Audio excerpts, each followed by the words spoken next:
Hey, y'all, happy Monday. I'm glad to see y'all in the building. It's nice to see everybody. Happy Monday. I hope you had a good weekend because I really had a good weekend. I had a good time.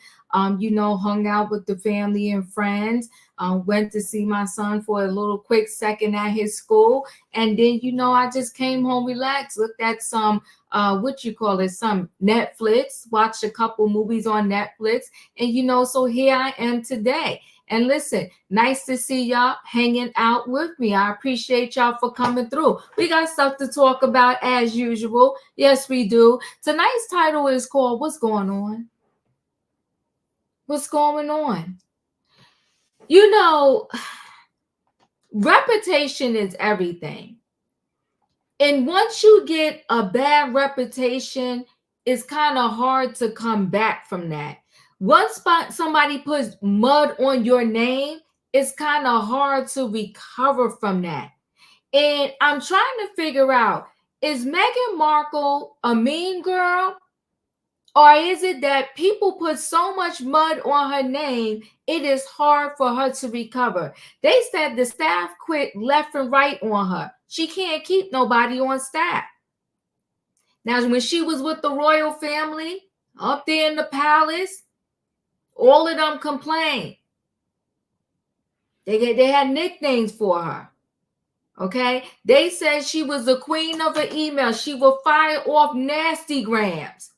They said people walked on eggshells around her. And of course, they said Harry is so nice. It's Meghan. That's the problem.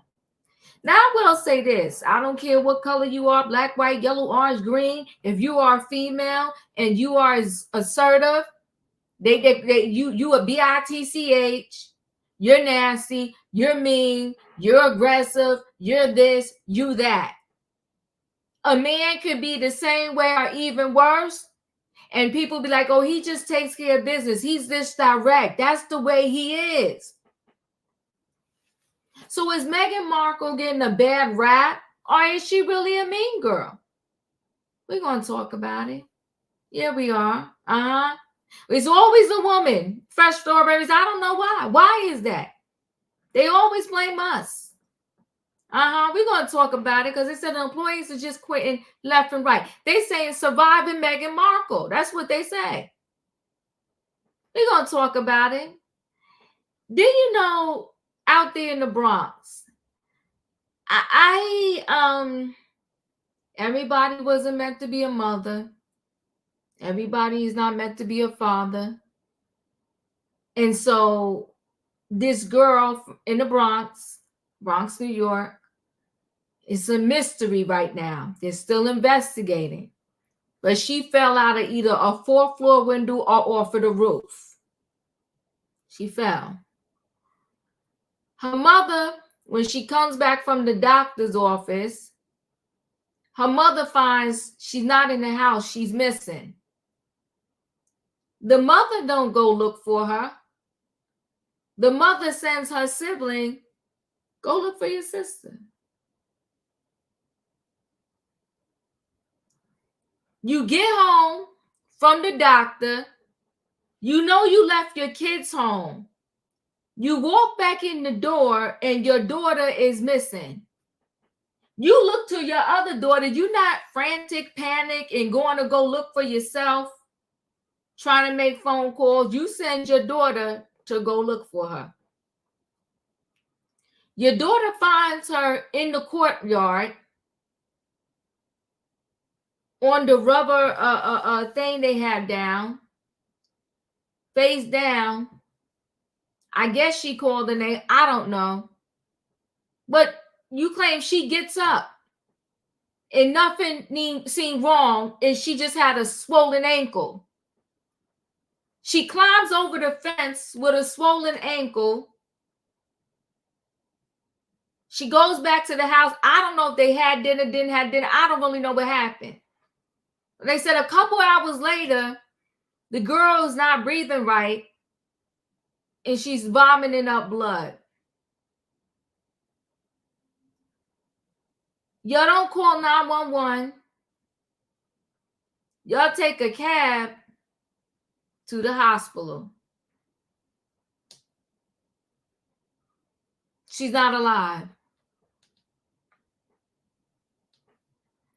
Even if you claim she just had a swollen ankle and she was on the ground when her sibling found her, you don't take her to the doctor for the swollen ankle? Well, where they do that at?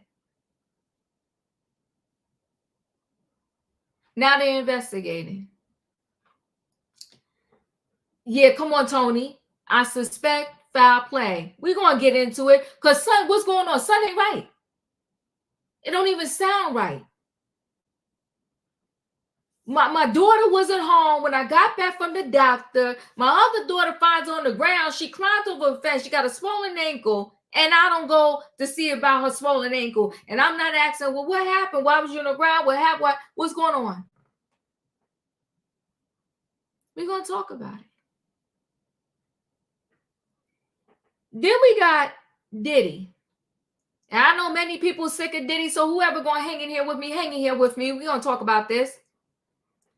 So I told y'all from the beginning, when Cassie sued, when the raids happened, and everything else, everybody was like, they're coming for Diddy tomorrow. They're coming for Diddy right now. They're coming for Diddy today. They're coming for Diddy any second now. I told y'all they was going to have trouble getting him on any criminal charges.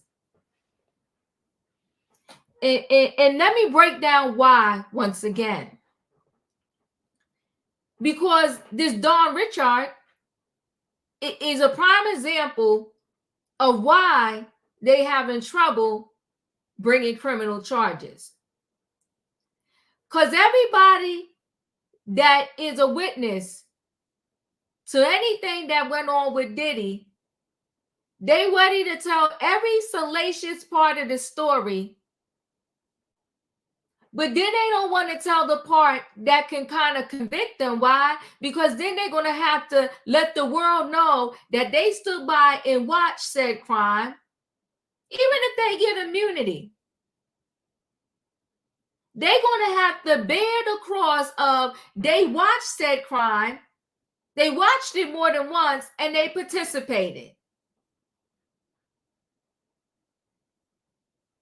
Can we talk adult for 1 minute? Can we talk adult for 1 minute? Most people that probably watch adult films, while they're watching, it probably arouses them. So you got these people that are seeing a live adult film when they at an FO party. There's alcohol, there's alleged substances, and all kind of crazy going on. How many adults you know that probably will just watch said situation and never take part in any of it?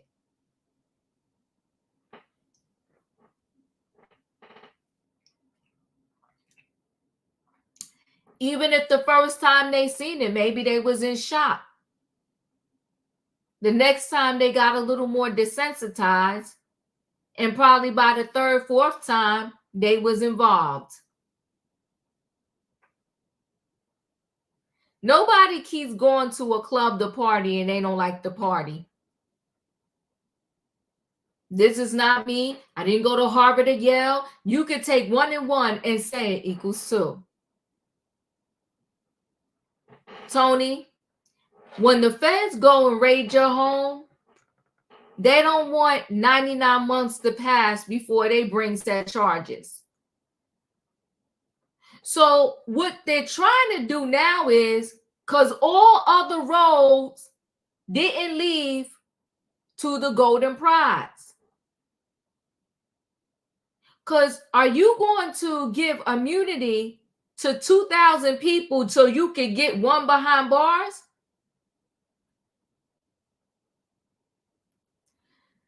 So now what they're trying to do is they're trying to go with this Keefe D case.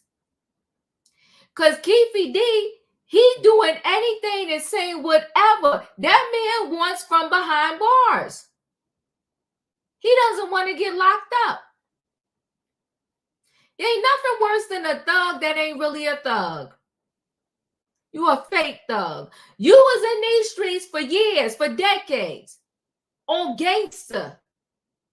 Talking about you knew who did it, you was there, you saw it, you passed the weapon, this, that, and the other, and you and you know what went down. But then when they came and cleaned Keefe D up, the feds, Tony, didn't take years to build his case, to build R. Kelly's case. R. Kelly's case went down once they did Surviving R. Kelly. Before that, the feds didn't give a darn, and nobody gave a darn because they knew for a long time what R. Kelly was doing, because he had the whole trial with the cousin, and everybody lied saying, oh, he didn't touch that little girl, and that wasn't her in the video, and that wasn't R. Kelly in the video. Let's be clear. The feds, the local police, and everybody already know what's going on with all of those people. They already knew. They knew in real time when Diddy was doing it. Just like little Rodney told the story about the studio and someone getting pow-pow in the studio, and little Rodney showed the pictures, but the news claimed that it was a drive-by.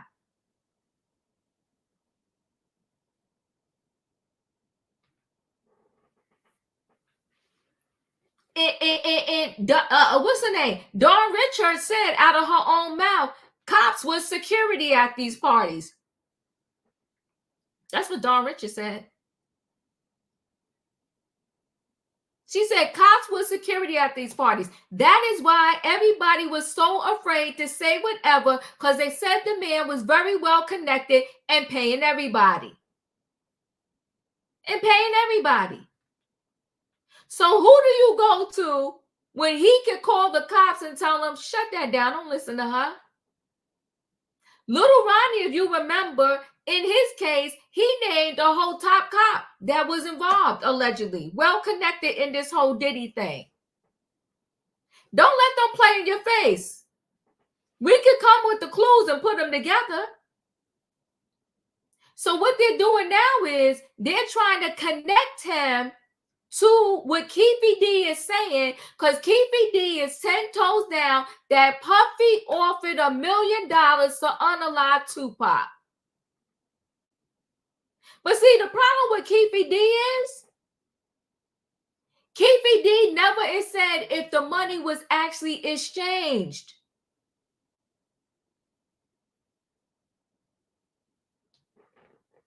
Where's $1 million, Keefe? Do you have a text message, a letter, a note, a memo?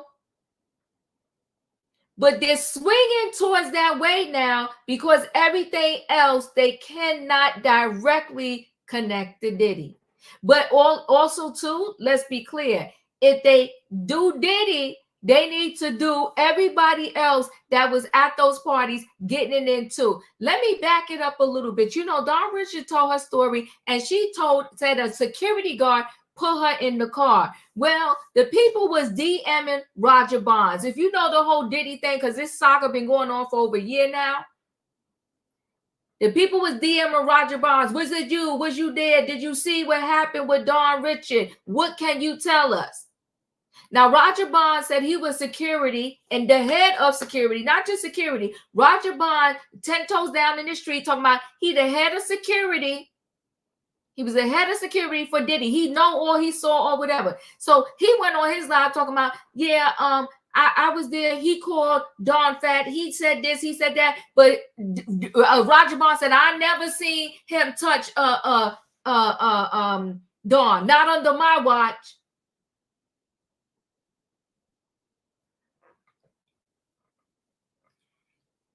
And then he said, I can't tell you more until my documentary come out. So Roger Bond is another one. Listen, there are people who work everyday jobs and they're close to their boss and they know everything that the boss do. They know all the businesses, that and the other. So Roger Bonds was Diddy's top security guy for years, over a decade, but he never saw nothing sinister because that didn't happen under his watch. But yet he claimed he was close to Diddy. Did nothing go down with Diddy, and Roger Bonds didn't know. But then when you ask him about any of the sinister stuff, he told me, I never seen it.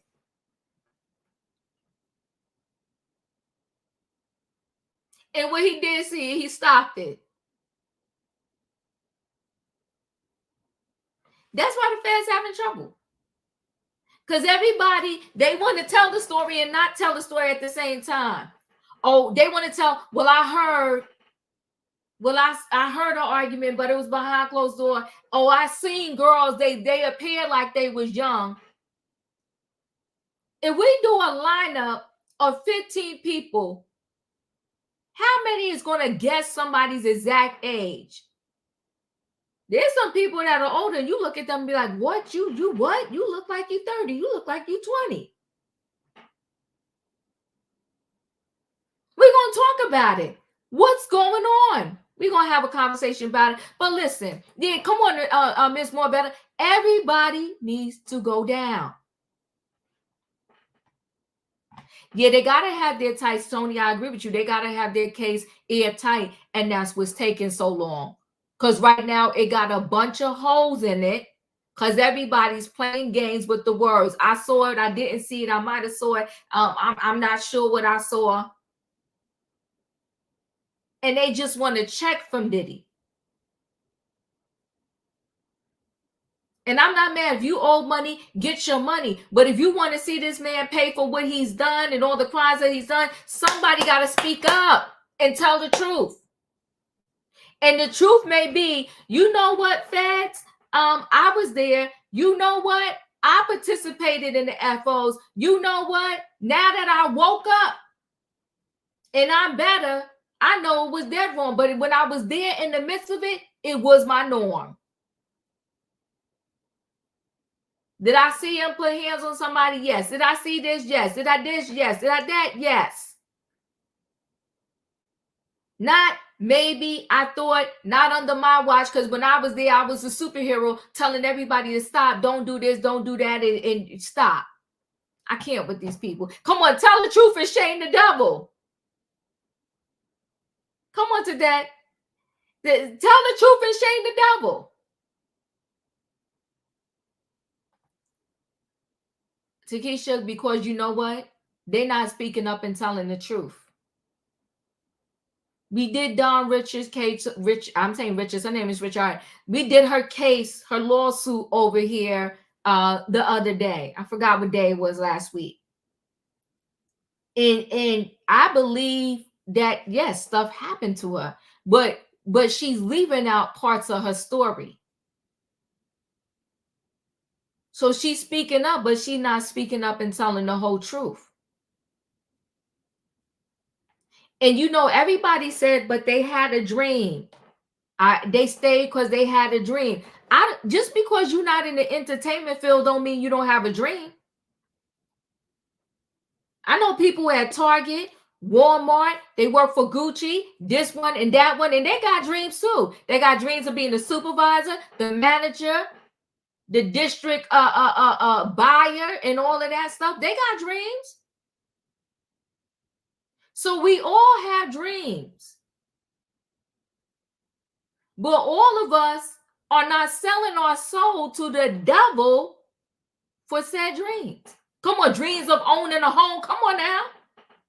We all got dreams. It's like when it comes to the entertainment field, it's like, okay, you got to give your whole soul or your dream is not going to come true. Who don't you believe? Who do you really believe in? And I'm telling you, in 2024, with the TikTok, the Instagram, and all of that, you don't need a Diddy, a Jay-Z, or nobody. You need yourself and some determination. Because if that girl that just simply told her story of her and her boyfriend, how he did her dirty in 10 parts or however many parts she had, and now this girl about to get a whole talk show. She had no agency at the time when she told them 10 stories on the TikTok. She had her cell phone, and she pressed record. She said, part 1, he lied to me. Part 2, he did me dirty. Part 3, he lied to me some more. Part 4, I was heartbroken. Part 5, she got a story like every poly female in this world. But she decided to record it, put it on TikTok in 10 parts, and now the girl got an agency, and she got a top agency, not no rinky-dink agency. She got an agency. She got a talk show coming out. So when you want to say that you had to sell your soul to the devil because you wanted your music to come out, the devil is a liar. It's a lie. You just didn't want to do this thing on your own. You didn't want to put boots on the ground and work for that thing. People start that TikTok, they go to sleep, wake up, and next thing you know, they social media famous.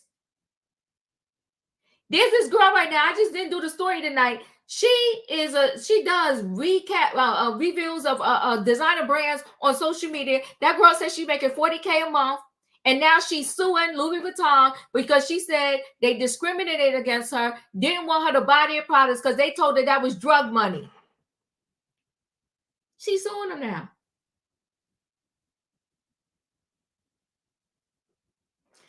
I don't talk enough, y'all. Let me bring the people on in the building. Y'all know what I need in the chat. I need a what, y'all? I need a choo-choo. Hold aboard, everybody. It is Monday night trending topics. What's going on? What's going on? And listen, y'all, not for nothing. That's why I tell y'all, follow your dreams. I don't care if you're 10, 15, 20, 30, 40, 50, 60, 70.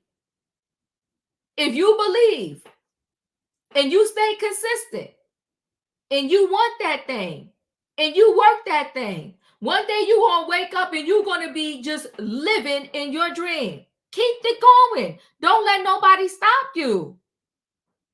And don't think you need another human being. If you truly believe in the man above or whatever you believe in, your day is going to come. Your time is going to come.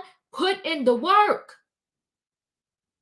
That girl should be the perfect example to you. She just told her 10-part story about how her man did her dirty, and now she's rolling in the dough. I got to bring the people in the building. Hold on now. Y'all done got me worked up already now. I got to bring the people in the building. Hey, Leo. Hey, Savannah. Hey, Felicia. Hey, Tay Tay. Hello. Hey, Katrina. Hey, Tony. Listen, I'm glad. Hey, Diva. Hey, I'm glad you're in the building with me. We're going to talk about this. We're going to get into this. Okay. So, let's go first with Meghan Markle. Tony told me take a deep breath. Okay, let me woo sigh. Y'all got worked up on the money. That sure did, didn't I? Let me take a sip of water. All right, I'm a woo sigh. Thank you, Tony. I appreciate that. Hit the like button, people. Okay, so let me say this. Let's talk about Meghan. I do feel for her, because then everybody just mute while I'm giving the background story here. I do feel for her, and I feel for her because I think they're hating on her for no reason. But that's what I'm thinking right now. I don't know if she's a whole mean girl. I'm not sure. I don't know Meghan. I didn't really know much about her. I didn't watch that show, Suits. I didn't know much about her before she started dating Harry. That's just the truth. I never really knew left right about her because I did not even watch that show. I felt for her somewhat what happened to her in the palace. But then I felt like they was whining a bit too much when they came over to the US, because I'm like, you out the palace, get your life together. What's the problem? Right? But now they're saying that the staff just keeps quitting on her, and well, on them, right? But they're blaming her because they said the people like Harry, but they don't like her, right? So let's get into this a little bit here. So why Hollywood keeps quitting on Harry and Meghan? Now, I'm not going to go through the whole story. I'll go through a little bit, right? So they saying that Harry be begging the people, please don't go, and they saying Meghan's like, get out. So they're saying it looks like Harry and Meghan have done it again. They chewed up yet another American advisor. So Josh Kettler, the Santa Barbara-based consultant who's been serving as chief of staff to the Duke and Duchess, reportedly resigned in August after just 3 months on the job, becoming the latest member of the ever-expanding Sussex Survivors Club. So they're trying to treat this like surviving, Meghan and Harry, becoming the latest member of the ever-expanding Sussex Survivors Club, as some former employees have taken to calling themselves. Before Kettler, there was Toya, who was their global press secretary until 2022, and Christine, the one-time Pinterest communications director, who quit as Harry and Meghan's PR head in 2021. And Samantha, Markle's top aide and private secretary, departed that same year. Earlier, there was I'm gonna say Miss Morgan, a Sunshine Sachs partner who started repping Meghan when she was still a commoner. Well, a TV star on Suits, adding Harry to a client roster when they became engaged, and then helping them set up their own internal comms operation when the couple moved to California. Sources tell Ramlin reported that Morgan stopped repping them around 2020 because the Successes stopped paying the Sunshine Sachs for his services, though the PR firm denies that that was the case. Other members of the Survivor Club include Catherine St. Laurent, who lasted a year as head of the Sussex charity. We got Madonna, content chief Ben Browning, who got Harry and Meghan's documentary on Netflix before bolting for Film Nation, and marketing chief Farrah Taylor. Why did they all leave? What explains the churn?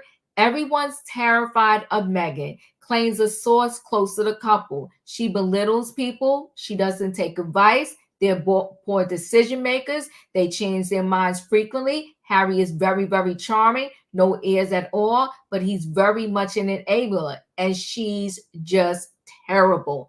In 2018, Markle's treatment of two royal aides prompted Buckingham Palace to investigate the then princess for bullying behavior. Though the results of the inquiry were never released, Markle denounced the effort as a calculated smear campaign, but some of the couple's stateside staff members also reserved special vow for Markle, whose reported penchant for noisy tangents and angry 5 a.m. emails has earned her the in-house moniker Duchess Difficult. She's absolutely relentless, says one source. She marches around like a dictator in high heels, fuming and barking orders. I watched her reduce grown man to tears. I'm not going to continue on. You get the gist of it. I did connect this article to the description of this video. Savannah, what are your thoughts? Diva, I know, and I did watch Suits when it came out, and I know that this reputation of Meghan precedes her joining the royal family, and the her relationship with Harry. I think two things can be true at the same time. I can only imagine the type of um, scrutiny and microscope that she and the family is constantly under, trying to protect the children from paparazzi and have some form of privacy as well. But I do believe that she is a little difficult to possibly be an employer or employee to, or just be around, because I've heard constantly of Megan being somewhat uppity, if I can say that. But I can understand, because I know she didn't have a she wasn't well received in Britain and everything that they went through there. But coming over here, I just think Megan and Harry both, because I do like Harry. I've always liked Harry. I just think they're under a bigger microscope right now. And so I can understand on some level, but I do believe what they're saying, some of what they're saying is true. Maybe not to the magnitude of everything that they're saying, but some of what they're saying has some truth to it. I appreciate you. Thank you, Savannah. Felicia, your thoughts? Oh, good evening, everybody. Happy Monday. Hope you had a good weekend. I don't know much about Meghan Markle and Harry, and I don't really care. Um, she always seems to get a lot of negative press. Negative press doesn't mean that it's true. Okay. So people have their perceptions and they have their opinion, but I don't know her. I've never read anything or saw anything that gave me light into her personality or who she might be if you're just sitting having a cup of tea with her. So I have no comment. Okay. I'm done. Thank you. Tony, your thoughts? Yes, yes, Diva. Yes. Hi, how are you, Good. Diva? I saw your video earlier today, and I left a comment. Okay. But Meghan Markle has pulled the wool over many, many Oh, people's eyes. okay. In the beginning, I too did not know nothing much about her. I did see her on her show Suits a couple of times. I wasn't really a fan of Suits, and I thought she did an okay job on the show. So I'm not going to judge her from her acting days. Okay. When she met Harry, I was happy for her. In fact, I was happy that a biracial woman was joining the royal family. I was 100% behind her. On the day of her marriage, May 18th, 2018, I believe, Oh my gosh. Okay. she did not have any Black relatives at her wedding except her Oh, mother. uh-huh. She had a falling out, or no, her father couldn't make it because he had a stroke prior. She had a falling out that I still don't understand to this day, whether I have siblings, Samantha Markle and Thomas Markle Jr. But she had Oprah, George Clooney, and a few other celebrities from Hollywood at her wedding. Mm-hmm. Now, I didn't connect the dots, but I said something is wrong here. Something isn't right with this woman. You should invite your family. Now, fast forward to up when she left the royal family. During that time period of 2018 to 2020, she only did 72 engagements. She had already negotiated the Netflix deal, the Mm-hmm. Spotify deal. So she's on her way out. She has no true intent of being a lifelong committed royal doing public service in Great Britain. Then you start to learn after she left the royal family, one, she always identified herself as white, even though she's Black. She's half Black, but she's one of the few biracial people you can honestly say can pass for white. On her CV, she put she's Caucasian. She never did put biracial or Black. On her DMV, meaning a driver's license, she put she is Caucasian. She put other because they would have modified it biracial, Black, white. She said in her documentary series that she produced with her husband Harry for Netflix that she was never treated like a Black woman until she met Harry. She said that. That's a public record. That's a fact. Mm-hmm, mm-hmm. Now, you would ask, well, if your father is white, where was your mother? Well, her mother dropped her off at age 8. Didn't come back 10 years later. She was out of her life for 10 years. Her father, I believe, according to a YouTuber that I listen to as a podcast on YouTube named HG Tudor, Mm-hmm. he is an admitted, he's a therapist who is also an admitted psychopath narcissist. So he understands narcissism. He explains how Meghan Markle's upbringing, the way she was brought up, her father was very permissive. He treated her like a princess. There was no boundary recognition. He didn't correct her. She was allowed to be spoiled, if you will, and he spoiled her to the point where I think she grew up believing she was, in fact, white, even though she really was half Black. But her mother wasn't there to teach her about the realities of African-American life in this country.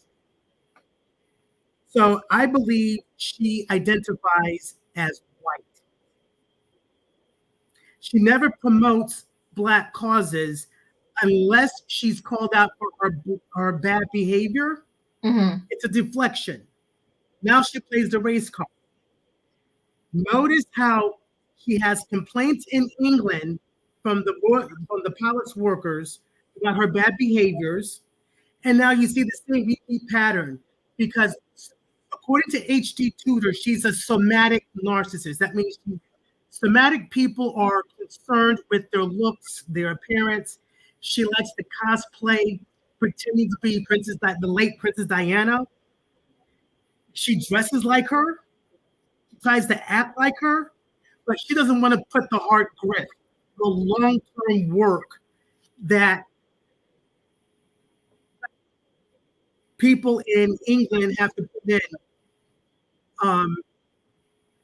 who work for the royal palace, okay? Like the senior working royals is what I'm talking about. She didn't want to do that. She wanted to elevate herself because after she left Suits, she struggled with a few minor small bit parts. She wants to be up there with Gwyneth Paltrow. She wants to be an A-lister, but doesn't want to put the hard graft in, meaning audition, go through those rejections. She used the royal family to elevate her status, and people like her are going to use the camera to see many people, especially the Black community, who some still support her because they believe her story. For 2 years, I believed her story. I mean, remember the Oprah interview? Mm-hmm. That interview, I said, okay, there's a possibility she could be telling the truth because Prince Andrew was caught on a hot mic at a garden party making a statement that Black men are not equal to white men. Some words to that effect. He was caught on a hot mic. That's a fact. So I said, where there's smoke, there's fire. If there's one so-called racist, there could be 2 or 3 in the same family like that. Mm-hmm. So I gave her the benefit of the doubt. Do you remember that interview Harry gave with a reporter from England named Tom Bradby, where he said she never said that the royal family was racist. Mm-hmm. And on the interview, Meghan does say there's a difference between being rude and racist, talking about the skill of her unborn baby's child, how he wasn't going to get a title because Queen Elizabeth had concerns or somebody had concerns about his skin color. Well, there's a law in England called the Patent of 1917. So Tony, hold on, Tony. I want to bring this back, right? I hear what you're saying, but listen, the question at hand is she a mean girl or is she just being misunderstood? Because and sometimes this generation now, they're the quit generation. They don't hang around for long. They don't like the coffee machine that's in the break room, they quitting. They don't like that you ask them why they came late to work, they quitting. They don't like their computer and the keyboard you gave them and the headset and they want a new one and you don't get it to them quick enough. They are quitting. So is she a mean girl or is she just being misunderstood because she wants things done a certain way? Diva, she is a narcissistic mean girl. Behind the scenes, she's nasty and mean. In front of the camera, she's going to smile with her rictus grin before the public to present this false, loving, empathic image. She's not. This generation, you're right, is lazy because of social media and other easy tactical ways of earning income without having to do a 40-hour work week. Whew, all right, thank you. Katrina, your thoughts? I don't know. I never met her. I didn't watch Suits. But what I can say is a lot of them gave her a hard time because she was biracial. So I'm not saying that she's a mean girl or not a mean girl because that's something I don't know. But we all know how she got treated, even watching the documentary, even watching them talk about her. So maybe she do identify as a white person. You got a lot of biracial people that don't want to be identified as black people. They can either be, they got a choice. They can be black, they can be white. They can take which one they want to take. There's no box on your driver license saying other. It's either black, white, whatever. So if that's the box that she picked, that's the box she picked. And a lot of people don't realize that maybe she was treating them because of how she was treated. And I'm not saying what Tony was saying is not true or anything like that because I don't know her. But I'm just saying maybe she's treating them the way that they treated her. Or maybe she just going by what she need to do. I don't know. But like you say, people can get up these names on them for no reason. Or because they feel like they have to be that way. Or else they'll think people run all over them. Because look how they was treating her when she was in England. She got treated badly. They called her son, said her son gonna be a monkey or something. So if they quitting whatsoever, I'm not sure. But sometimes people react on how people treat them. That's all I got to do. I appreciate you. Tay, you're up. Well, Diva, I was you too. I was like that too, Diva. I didn't know who she was at first. I never watched Suit. The only thing I see her when she got married to Prince Harry. And then after that, she moved to the castle. And then after that, she moved out and all that stuff right there. So I just didn't really care about her at all. I don't know if she's a mean girl or she's a nice girl. I don't know which one is it. I mean, we'll see. Is she the mean girl? That's all, Diva. I appreciate you. Thank you, Tay. Well, there it is. I mean, I'm not sure either, but she is a public figure, and maybe, hopefully, she'll find a way to recover her reputation that is out there. Felicia, you wanted to add something? Yeah, I said I don't know Megan. I don't, not too much stories and stuff on her. And I appreciate Tony's perspective. But her sister, her half sister ain't nothing but trash. I saw an interview with the half sister talking about she ain't getting no invite to the wedding, and she got a problem with her sister. She didn't want to recognize her as her sister until she was marrying into quote the royal family, where what are we bragging about? Oh, well, she wanted to claim she was white. Well, everybody don't think white is right, white is best. So it don't mean nothing to me. However, Her father-in-law is an adulterer. Her uncle-in-law is a pedophile. I mean, what are we? What's the big deal here? What are we fighting to marry into and be acknowledged by who? I mean, come on. Her daddy was what? Her father got sick and he couldn't show up. Her father's a drunk, and he took some money from one of these papers or something and did a trash story and did some fake photo somewhere, and he was crying about how he didn't get an invite and had everybody calling him, begging him to come, and all this other stuff. So yeah, if the whole piece is that they really believe she wants to fit in with that trash, that's important to her, and so she want to be white and she want to be privileged and she want to be powerful to fit in with them, well, then that's not the right family, because that family ain't really that family. They're really public servants getting public assistance and falling down on the job. I'm done.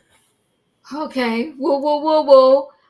We're going to roll right into this next story. This next story is actually pretty sad.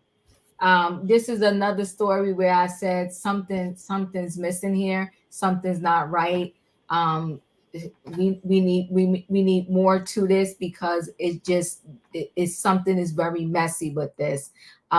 And like I said, I told y'all, it's a young lady, 10-year-old girl from the Bronx, dies from cardiac arrest after falling out of an apartment window.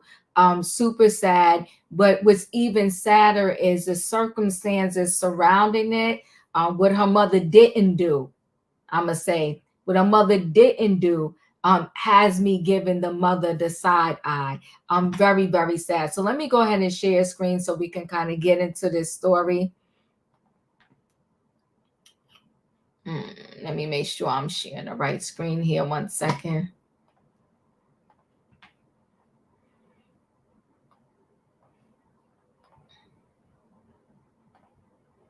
Out of the Bronx, a 10-year-old girl fell from her apartment building last night. At first, it seemed that the child was okay, but hours later, her condition took a turn for the worse. Her family rushed her to the hospital, but she could not be saved. Now investigators are trying to figure out how this tragedy happened. Eyewitness News reporter Lindsay Tuckman is at the scene in Belmont with the story. Lindsay. Liz, it really is a horrible story, and the circumstances surrounding what happened are both tragic and unusual. Police are now trying to piece together what led to this young girl from falling from this building behind me here and eventually dying. Neighbors are also wondering if it could have been prevented. Now, according to the NYPD, this happened around 5 p.m. yesterday at this apartment complex on Southern Boulevard and East 182nd Street. They say the 10-year-old girl had just come home from school to her 4th floor apartment, and at some point after interacting with her mother, disappeared. The mother told police her sister went looking for her and found her lying in the courtyard of the building. They went down to check on her, and she was alive and was able to go back upstairs for dinner. It wasn't until around 7:45, though, that officials say she started having trouble breathing. And that's when her family decided to bring her to the hospital, where she eventually died of cardiac arrest. Neighbors say in a building where many children live, they're just shocked and horrified. It's heartbreaking. This could have been prevented. And it's sad. I'm very disappointed. Scary, because I live here and I'm cool with the kids here. So to hear that, it scares me because I have nieces of my own. So I feel like crying because it's, oh my God, my heart is in my stomach right now. Now, police at this point still don't know exactly where she fell from, whether it was from her apartment or from the roof of the building. They still don't know why she fell, and the circumstances around that are still being investigated, as to as well why the family did not immediately seek medical attention. For now, we're live in Belmont section of the Bronx. Lindsay Tuckman, Channel 7 Eyewitness. So sad. So let me. Been using this product called. I want to show a different article because it gives a little bit more information. Hold on 1 second.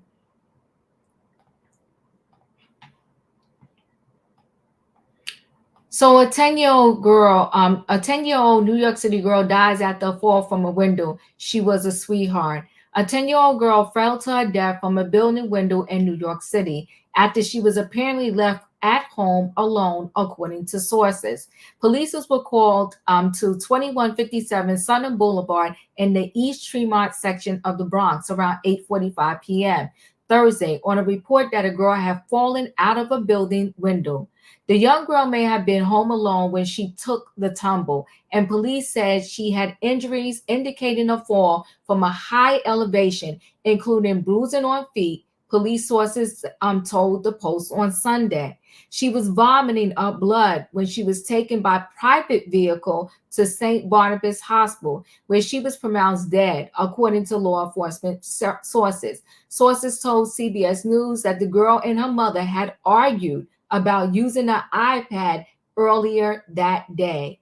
The mother left around 4:30 p.m. for a doctor's appointment. When she returned home, she found the girl lying in the courtyard outside their building, sources added.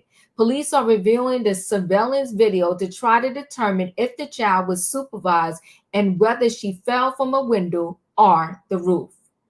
On Sunday, a memorial with pink flowers, purple balloons, and candles was set up outside the building where the little girl fell to her death. One resident of the building for over 30 years says she called 911, unaware that the neighbor's daughter was who she was calling for. My son called out to me and told me to call 911, she told the Post on Sunday. I called 911 and they kept asking me questions. I thought something happened to someone who got off the bus with him, her son. I didn't know it was my neighbor's daughter upstairs. By the time she got downstairs, the family had gotten into a cab to take the girl to the hospital, she added. Her mother was very, very nice, decent mom. She lives above me. Those kids were kept very nice and clean, she said. I'm sorry for the mother. I feel for the mother. The neighbor added that the family was very private and the little girl was shy. The child was very quiet. I would tease her like, oh, you look so you, she recalled. She was a sweetheart. The city medical examiner will determine the cause of the child's death, police said. No charges have been filed and no arrests have been made in the case. Savannah, your thoughts?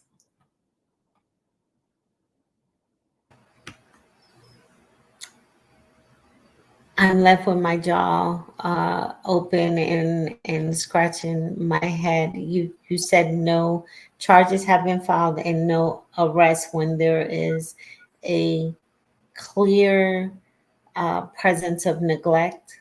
I'm confused.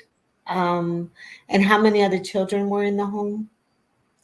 I just know of one more sibling at the very least, because the story changes depending upon what article you read. Because one article said when she came home and saw the daughter was at home, she sent the other girl out to find her. But then, now is saying that the mother found her. It's a mess. This whole thing is a mess, and something is amiss and something's not right. Let me just add one more story before I let you speak, Savannah. Let me just add one more. I think this is the one I want to show. Hold on, let me find it. It's a mystery as to what really went on here.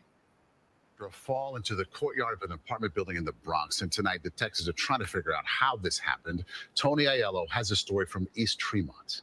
NYPD detectives scoured the courtyard and took pictures from the fire escape and roof at 2157 Southern Boulevard.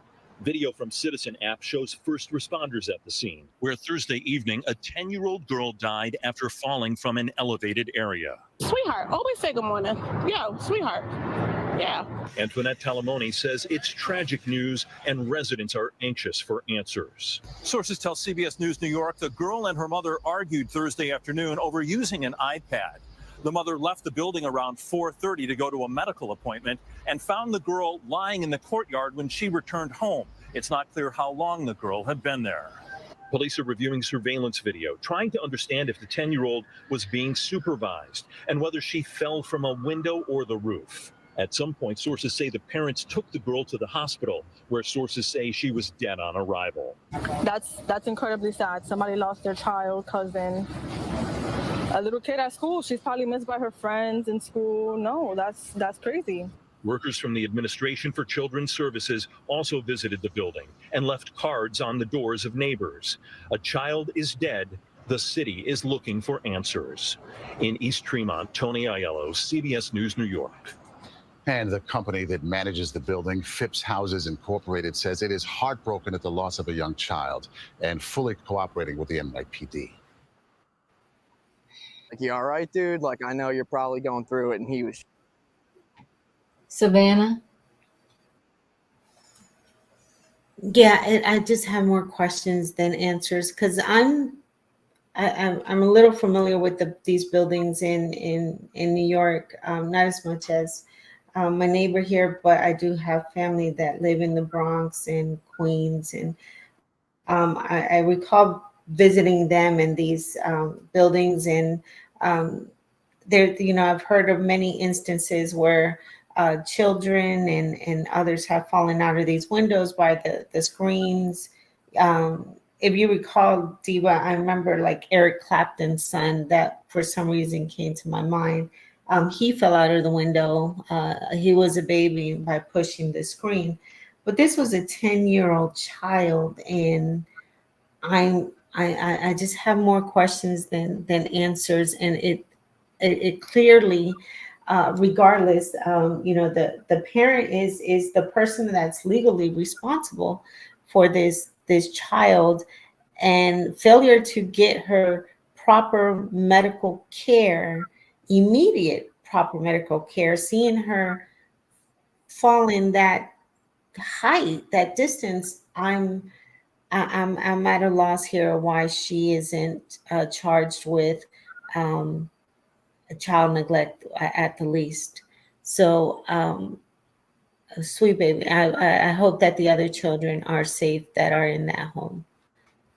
Yeah, I appreciate you. Thank you. Felicia, your thoughts? I have so many thoughts right now. When I originally read the story, I didn't know that child was taken dead in the car to the hospital. Because there's so many versions of it, Felicia. Right. So many lies being told, right? Oh. Yeah, so many lies being told. That's what's happening here. Yeah. So you have a dead child, the child is dead. This is why you don't call 911 and have the ambulance come. Because you want to say she died on the way to the hospital. The child was dead. So the other thing was, I don't know if that was the actual apartment they were filming in, but I did see the guardrail on the window. So I don't know if those were the guardrails of that particular apartment that they were in, or they used someone else's apartment to record. And then the other thing was, the first time we heard something about parents was when she's being driven to the hospital. Mm-hmm. I don't know when this other parent showed up. And who was this parent? I don't know. But I know this child is suffering. She's been suffering in that household. A lot is wrong there. Mm-hmm. And the sibling is suffering right now. Oh, my God. So we need to pray for these children. All children are not valued. And all children are not loved and protected. And this is a real clear example. Even if that had been one of my children and they look the same on the outside, I'm still taking you because I don't know what happened. That part. Right? But they said, and then we saw that was an iron wrought fence. They're telling us that she climbed an iron wrought fence.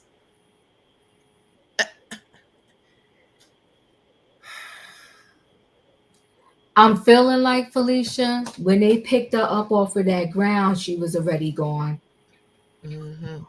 Took her upstairs. Yeah. Put her in the bed, and then they said, "Oh, we think she's dead. Let's drive her to the hospital because we can't keep her here." Got it. Mm-hmm. I'm so sorry. Yeah. This reminds me of the little one, and I told you that before. Yeah. The one that went to spend the summer with the grandmother. Yeah. And she never come home.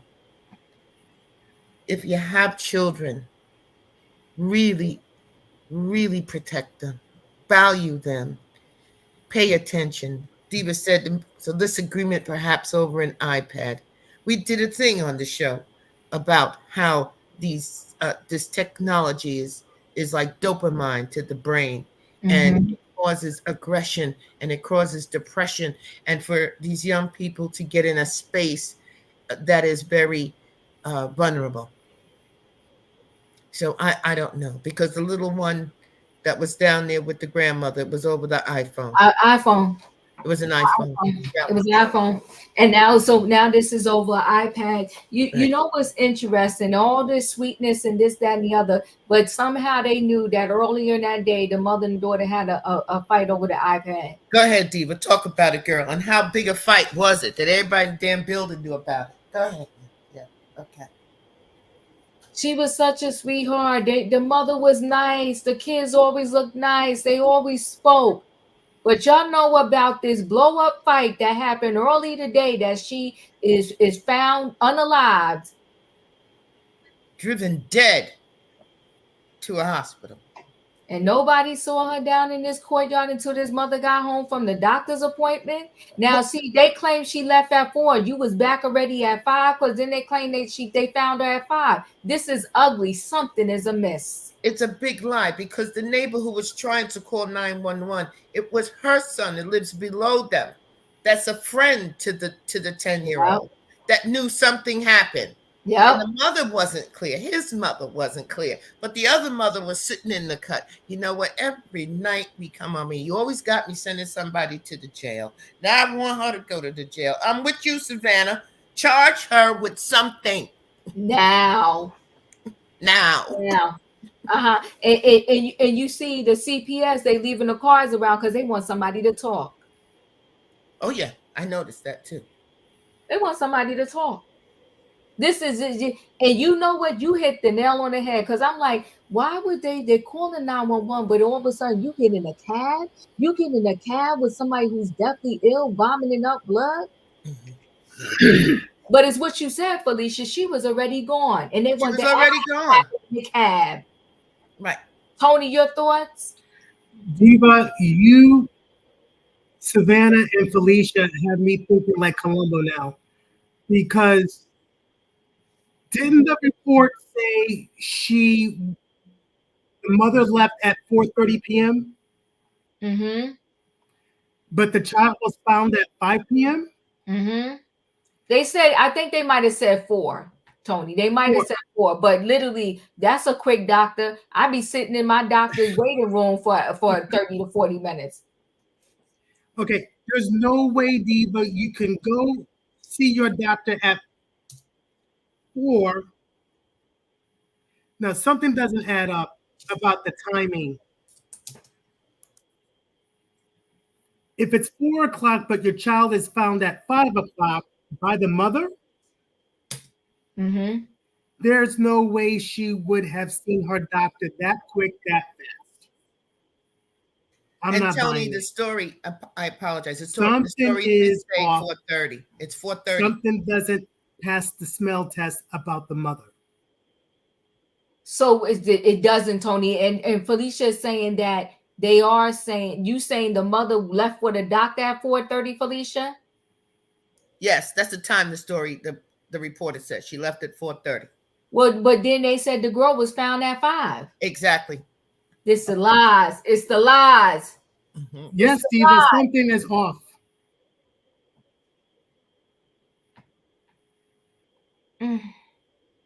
I think the mother is not telling the whole truth. I don't want to say right now what I think, because I don't want to get too far ahead. But I would keep my eye on the mother.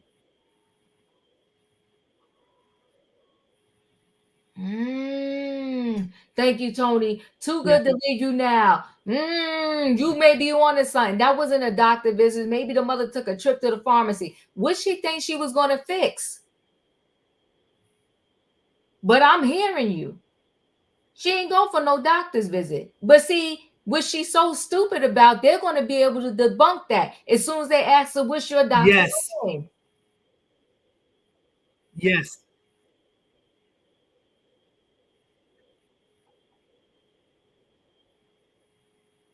Takesha, the problem is nowadays with these people, like we had said before, you had the cousin. I don't know if you was here with us when we did this story. You had a cousin unalive her 10-year-old cousin over the fight over an iPhone. She unalived the girl, cleaned the girl up, and laid the girl back in the bed as if the girl was sleeping. So we don't know if this mother pushed her own daughter. We don't know. But we do know something ain't right. She probably was arguing over this iPad and pushed her own daughter. We don't know. But what we do know is there's no mother in this world that I'm going to come home. Listen, my kid 19. If I come home and he's laid out on the ground in front of my house, I'm going to be dialing 911 as I'm walking up and screaming and asking people to help me. But I'm not going to say, help me pick him up and bring him in my house. We going to the hospital. And one article said the foot was swollen and she climbed over the gate and they got her back upstairs and they had dinner. There's several articles out there. Depending upon which one you read, the story is all different. Because first she came home, saw the girl not in the house, and then she went down. She sent her daughter downstairs to go see about where her sister was. Katrina, your thoughts?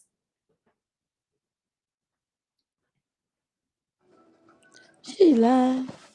Either the one at home and the one that was at the house, either they started fighting, and she must have pushed her, and she called her mama and told her mama that something happened, and her mama came back to the house, and they made up this story, saying that they found the girl on the cement, and then if you found your child on the cement, why you ain't call 911?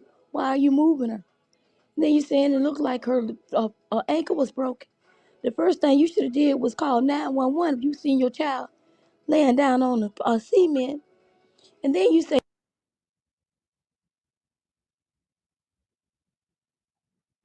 I lost Katrina. Can everybody else hear me? can you hear me now, Diva? Yeah, I Yeah, I can. think Yeah, Okay. if you saying your child, you found your child on the cement, and you saying that her ankle and stuff broke or swollen, you didn't call 911. I wouldn't even move my child until somebody checked on my child. Either the child was at home, they was fighting, and she called you and told you to come back to the house because she fell and she ain't moving. The reason why you got from the doctor's office that quickly to come back because something had happened to your child. And then you didn't want to implicate this child. So y'all made up this story. Because if a child have an internal bleeding, they ain't sitting at no table eating. They're in too much pain. And then you claim that you called the paramedics, but y'all wanted to take her to the hospital yourself. You're lying. You covering up that child was already deceased, like Felicia Savannah said. That child was already gone. You trying to cover your tracks for this other child or cover your tracks for you because it's not making no sense. There's no possible way if I see my child laying on some cement that I'm just going to pick up and take in her house and seeing her ankle and stuff is swollen. So y'all sitting down eating and the baby's sick. Lady, tell that junk to somebody else. We ain't falling for it. Thanks, Call Katrina. the paramedics or Mhm. something. I mean, they couldn't even call the Child Protective Services because what they're saying ain't adding up. That's all I got, Dave. I appreciate you. Tay, your thoughts? I'm getting the mom side eye right now. And my Kenny from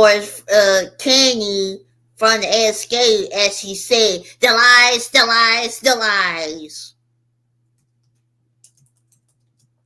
You probably pushed the baby out the window, and you just did. You like hear her screaming, and then you see her. She was down right there. You like, my work is done. And then you went to the doctor. That was a quick doctor visit I ever heard in my life. And you just had your sister check on your door right there. Shame on you. Shame on you. And then you had to pick her up. And then while you go eat, while she was bleeding, throw up, everything. Shame on you, Mom. I'm getting the family the side right now.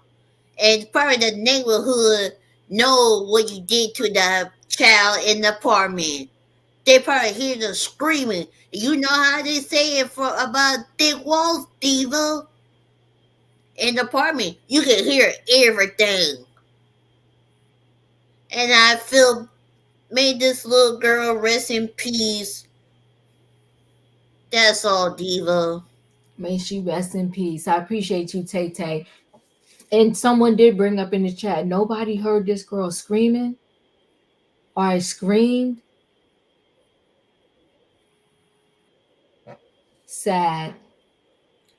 Diva, please stay on top of the story. I definitely will. And y'all got to help me in case you're here. Any updates on it? Yeah, we definitely got to stay on top of this story. Yeah. Neighbors would have seen the fall. Did mom place the kid on the concrete as a cover up for what occurred out inside? Only reason why I'm going to say no TM Christian, because they said that at the hospital, they said that her injuries matched up to a high elevation fall. So that's why they was just trying to determine, was it the fourth floor or the roof from which she fell? And so I'm thinking now the roof, because I saw them on the fire escape, just trying to see if any pieces were movable, like if anything, anyway, she could have slipped off. But I'm thinking the roof probably, because it would clean and clear and nothing, would be in the way of, like, somebody wouldn't have to lift her over. But then that questions as to why was she on the roof? It's just extremely sad. It's just so sad.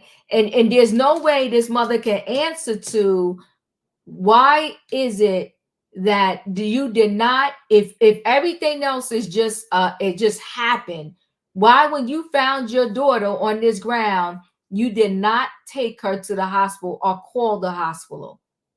And I promise you, there's no way that girl got up and walked up any stairs or just walked to get over a gate, or it's just no way. It's just no way. And this is super sad. I will definitely keep connected to this story and let y'all know any updates. And I'm gonna roll really quickly into I know this subject gets on under people's skin, but we gotta stay connected, because is eventually the walls are gonna come closing in. I think the walls will come closing in quicker if people were willing to just, expose more of what they know. But the feds are working long and hard hours to see this man come to criminal justice versus just all of these civil suits. The civil suits may tank his pocket, but what the feds and the police want is to see this man behind bars, and this man is Diddy. So closing in, Diddy. Feds are secretly liaisoning with Tupac Shakur murder prosecutors on gangland activities and shock twist. It comes after Tupac murder suspect Keefe D has claimed Diddy offered him $1 million for the hit on the rapper Tupac Shakur. So federal agents are investigating rapper Diddy are secretly liaisoning with prosecutors in the murder trial of Tupac Shakur. Federal investigators have been collaborating with the Clark County District Attorney DA's office in Las Vegas over their broad probe of the iconic rappers Pow Powing in 1996, a source told the U.S. Sun. So that's Diddy, that's Tupac, who lost his life, and that is Keefe D, who is currently behind bars trying to plead with the prosecutors and the judge, saying, one, he's a target in jail, he's ill, he got cancer, please let him out, saying that he lied about all the stories he told just for money, but they're not having it. So self-confessed Los Angeles gang kingpin Keefe D is currently the only person charged with the assassination of the rap icon in September 1996, and is not known that there was any ongoing federal investigation related to the crime. A source has said federal officials, however, have been collating information by Vegas prosecutors and their teams about wider claims and connections to criminal activity, gangland activities, and individuals who wanted Pac unalive. The staggering twist is that the same teams liaisoning with the Vegas law enforcement are those investigating Diddy's federal ST case. Federal agents raided Diddy's homes in Los Angeles and Miami in March this year as part of an ongoing ST probe. Publicly, Diddy's attorney insists his client is innocent of all wrongdoings. All of this other stuff is well-known stuff, but the thing that they're trying to hone in on now is that Keefe D claims in a police interview and media chats that Diddy offered him $1 million to take out Tupac at the height of the East-West Coast rap wars. And so based upon that right there, they're trying to now work that angle in order to bring Diddy on some criminal charges and have him also charged with the unaliving of Tupac. I think they're going this angle because let me just add this in there too.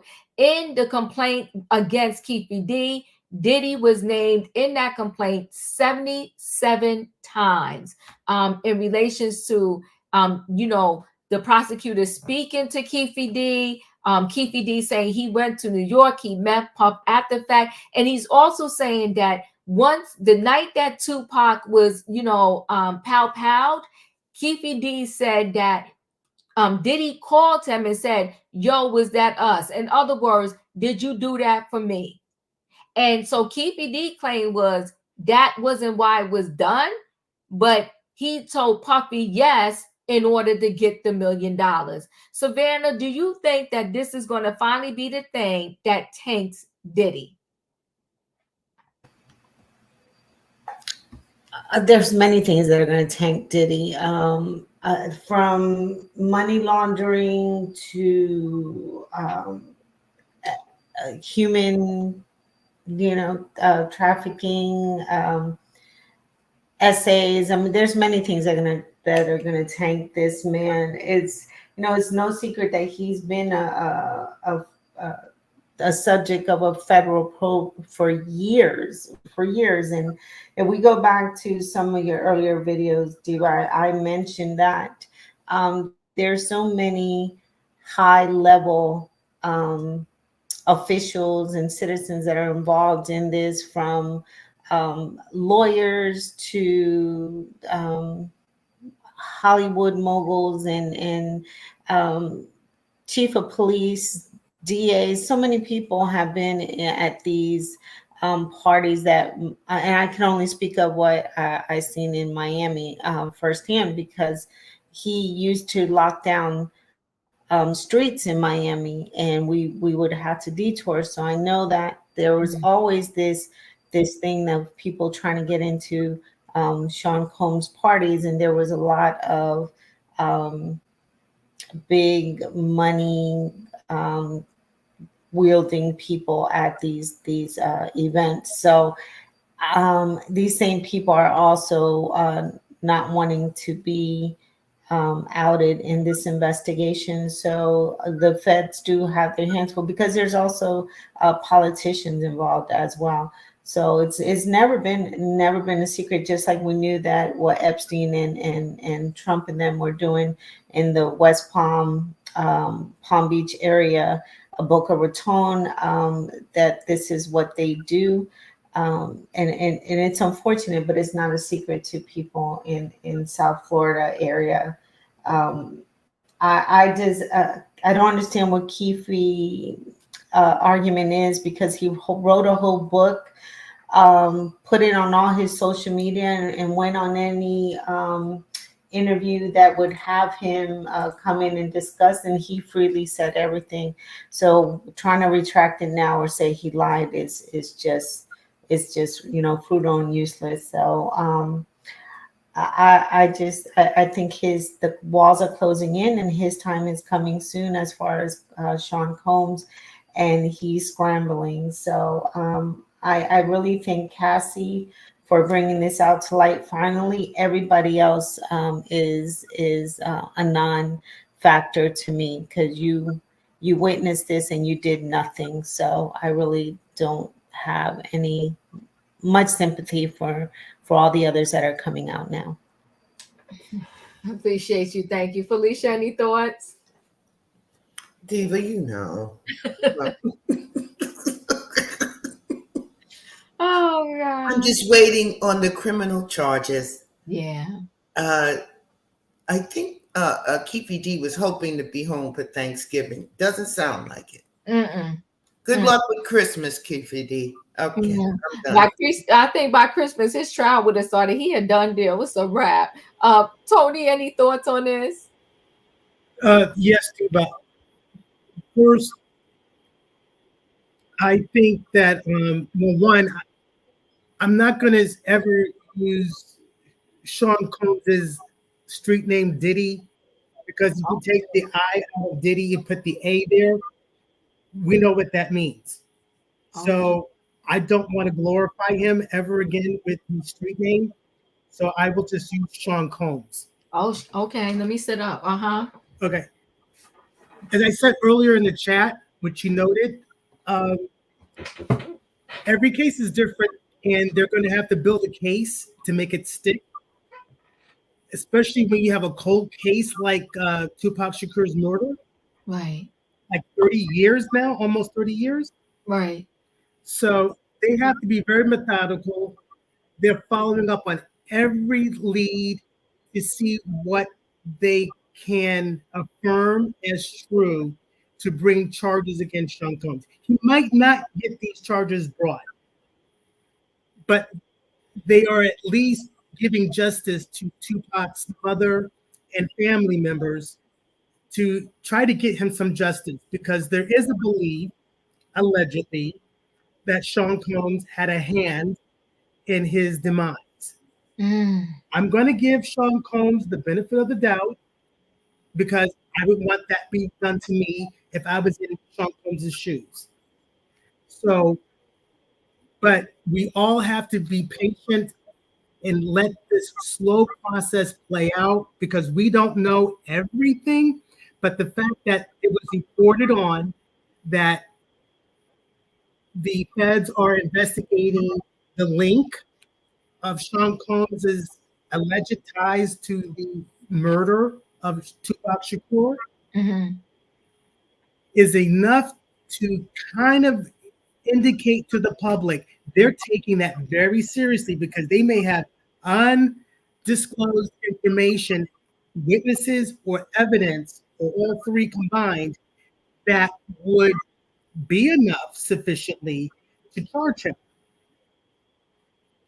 So we should all just sit back, wait, and like I said to you, I think on my very first broadcast with you, Diva, Sean Combs is going to be paying your bills this year and probably next year too. That's funny. Thank you. I appreciate you. Katrina, you're up. And Katrina, thanks for being here and feel better. I'm trying, girl. I'm trying. I ain't giving him no benefit of no doubt, because I think he took out Biggie too. They need to be looking at him doing in that, because he had a hand in that too.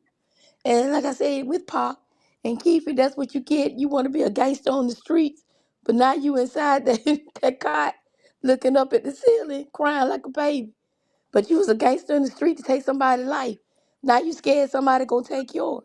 You get what you put out, and you getting your karma back. You might not be unalive, but you in that jail, and you might as well be unalive because you got no freedom. They talking about you got blood clots, you got cancer, you got this, you got that. Well, how you think Tupac would be living if he was still alive? If you so-called did this, you ran your mouth, now you caught, now suffer the consequences. And thing with Diddy, they trying to drain up all his money so he won't have a good lawyer when they do come for him, so he Mm. can get locked on up. That's what they doing. They want that money gone. So if he ain't got that money, he can't get no good lawyer. And then nobody want to take his case anyway. So the feds got to ease the case. They going to take him on off the street. Because he out there doing rituals. Because why you looking for albino people? As that Don Richard said, you look for albinos. And people already know when you looking for albinos, they looking there to perform rituals. Because they say the albinos have some type of magical power, whatever they do. But anyway, he's a sick person. That man is crazy. He's sick. That's why he probably ain't got caught now, because he's up there probably doing witchcraft. So he can't get caught. But they gonna get him. Because the thing I'm saying is they want his money to dry up. Soon as that money dry up, they coming to get him. And they know he can't afford a good lawyer. And he gonna be behind bars as well. And he ain't gonna be there long. Because one folks know read what he did to Pac. He's out of there. That's all I got to you. TMZ, Diddy taken into federal custody in New York. Well, Felicia, thank you, Felicia. Thank you, Felicia. Well, Felicia, you're I can't even breathe right now. You, child. Wow, the story has broken. Okay. Whoa, whoa, whoa, whoa. So Diddy taken in federal custody in New York. So Diddy was taken into federal custody in New York Monday night. TMZ has learned. We're told Diddy was taken in to the FBI field office in Manhattan. It appears that action was taken in connection with an ongoing criminal investigation into alleged sex trafficking and other offenses that led to search warrants being issued and executed at Diddy's home in Beverly Hills in Miami.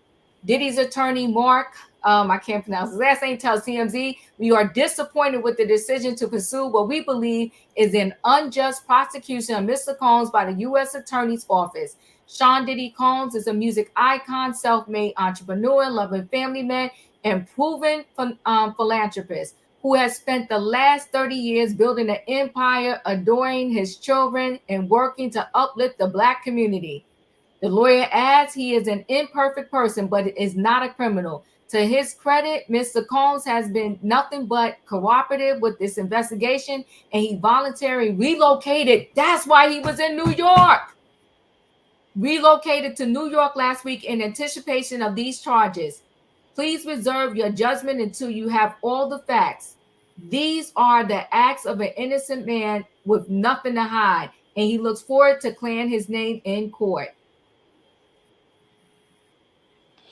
That's a stupid lawyer. He ain't got nothing to hide. When everybody come out talking about, and Well, they he ain't was hanging out in Harlem and all of that last week. So he moved. Diva, yes. May I say that you, in our original first conversation when this all broke out earlier this year, you're the one who said it's going to happen in September. Did I not? You said September. Me and Julia said July, and you said. Ooh, oh. Yes, you did, Diva. You said September. Diva, I blame you for this because the feds are listening to you, and that's why they took him into custody. What also, now we time got did to they cash. take Now we him got to in? cash up you $20. Oh, that's right. Ooh, give Man, me you my got money. the Hey, Leo, give me my money. They took him into custody. But you know what? Golly, how you get the money? No, we got to cash up you $20. Diva, you did this. Yeah, they let him know, though. They let him know. That's why he went to New York. So that's why he put It was getting too hot in Miami. He knew. Yeah. Yes. Woo. And what's the charges, Diva? It's the sex trafficking. Human trafficking. That's Cassie's case. That's everybody's case. Trafficking and other offenses that led to search warrants being issued and executed at Diddy's home in Beverly Hills in Miami. Child, somebody check and see if we can find a mugshot. Let me see.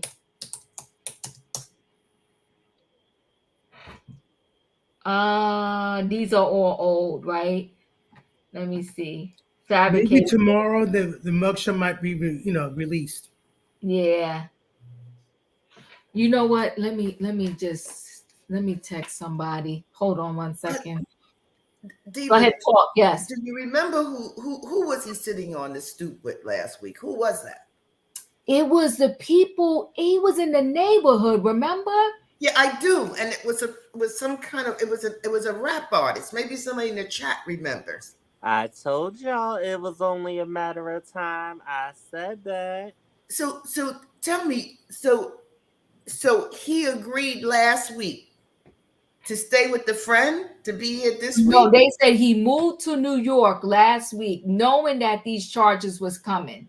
So it says Diddy was taken into federal custody in New York Monday night. TMZ has learned. We're told Diddy was taken to the FBI field office in Manhattan. It appears that action was taken in connection with the ongoing criminal investigation into alleged sex trafficking and other offenses that led to search warrants being issued. It says Diddy attorney Mark, we're disappointed with the decision to pursue what we believe is unjust prosecution of Mr. Combs. Where does it say? I'm trying to go back to where it said he moved. He's imperfect. To his credit, here it is. But to his credit, Mr. Combs has been nothing but cooperative with this investigation, and he voluntarily relocated to New York last week in anticipation of these charges.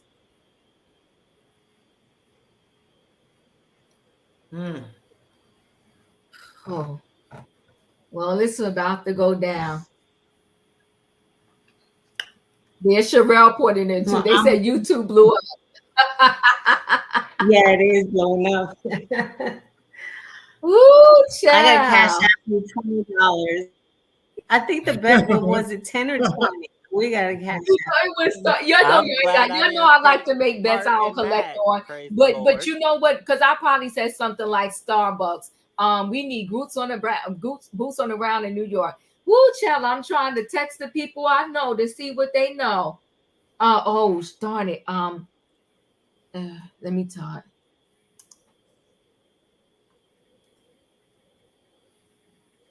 Miss Felicia, that could be your arena. I don't think so, baby. Ooh, child. They are cleaning up these New York streets. This is the third time in 5 days the FBI has cleaned up. They have gone after the people in the NYPD, in the FDNY, the mayor's office. They're taking it down. But to God the glory. They need to clean up these streets. I've been praying for it. We said, Cat Williams said it. This is like the year of exposure. So I'm glad they can keep cleaning them up. Yes. The year of exposure. So I'm glad they can keep cleaning them up. Yes. Excuse me, Diva. She's on the phone. Diva.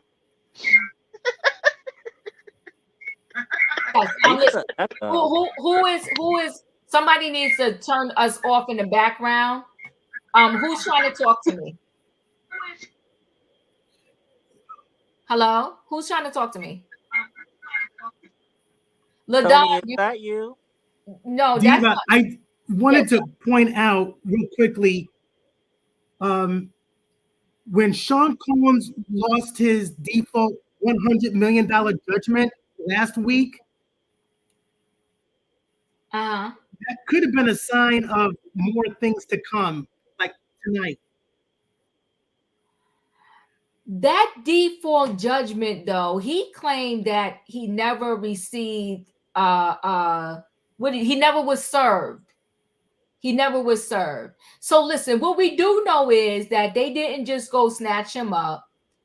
His lawyers probably walked him in there because he knew this was coming, and that is why he went and relocated to New York. So that means they gave him time to talk to his kids. They gave him time to talk to his family. So he knew this wasn't a surprise. It wasn't like they just showed up, raided his Miami home again, and came and arrested him. So they gave him some dignity because they let him know. And he probably kind of walked himself in, so to speak. Do you know what I mean? Versus them just going busting down and locking him up. This is going to be interesting how this goes down from here. And I wonder who else. I wonder who was the nail in the coffin that spoke last. That they felt like we got enough now, and we're going to bring him in and charge him. Do you really think that they took an intensive look at Don's like lawsuit affidavit? I don't feel like Dawn. TM Christian is saying Dawn. The thing with Dawn is she said nothing different than what we already knew. Right. The only thing she added was that she claimed but she didn't even say for sure these people were underage. She's saying she saw this, but she don't know if they was underage or not. Now, did she turn around maybe and said some more things? I don't know. I don't know. This is going to be interesting though. Diva, you might want to put on the news, Channel 5 News. Okay, let me see. Let's bring it up. And Diva, New York Post just put it up on their site as well, and it is for ST. Okay. Okay, let's see what we got here. If they'll let you read it, because you know they sticky over there. No, usually if it's on the news, I'm trying to think. You said Channel 5? I don't see anything updated just yet, Felicia. Let me do Fox News. It's on News Nation too. Okay. Felicia, there's an indictment that's being filed, so we need to get our hands on that indictment. I'm texting people right now, girl. But wait, I'm trying to find it on the news, y'all. What news are y'all looking at? I'm reading the New York They came out and Post, said it was an indictment. They had a private jury, I think, and they indicted him. Diva, I'm watching Channel 5 right now. I'll let you know if it comes on. Okay, thank you. All right, so let me bring up, and you said the New York Post, right? Oh, they done got the dealer. New York Post has it. Yeah, they all I say this, Diva. What you gonna do when I come for you, bad boys, bad boys? What you gonna do? What you gonna do when I come for you? That's for Diddy's song right there. Make sure he recorded that song. All right, so Diddy arrested. So Sean Diddy Combs. Say be nice. Okay, so hold on 1 second, guys. So Sean Diddy Combs arrested in New York amid sex trafficking investigation. I'm sorry. Okay, we got to mute because you got me playing in the background. You got to mute. Okay. So, and battle rapper and hip hop musician Sean Diddy Combs was arrested in New York Monday night amid a federal investigation and sex trafficking allegations, sources say. Combs has faced massive backlash after recent allegations surfaced that he abused his former girlfriend, R&B singer Cassie Ventura, in 2016. His Beverly Hills mansion was raided by Homeland Security about 6 months ago. It's unclear what the agents were looking for during the March raid, but it is believed to be part of a sex trafficking investigation. It's unclear what charges the fallen star is facing, but the New York Times reported the arrest follows a grand jury indictment. A source said the hip hop mogul has fully cooperated and voluntarily came to New York in anticipation of the charges. The story is breaking. Please check back for updates. Okay, let's check the New York Times.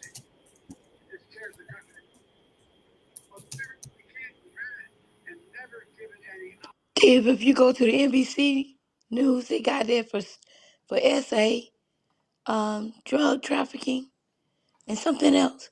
But it's on NBC News. Okay, let me go now.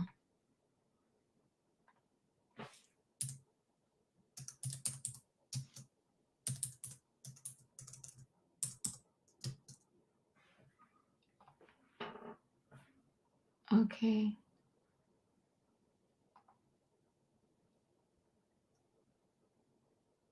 Let me see. Diddy. I'm still watching Channel 5. Okay.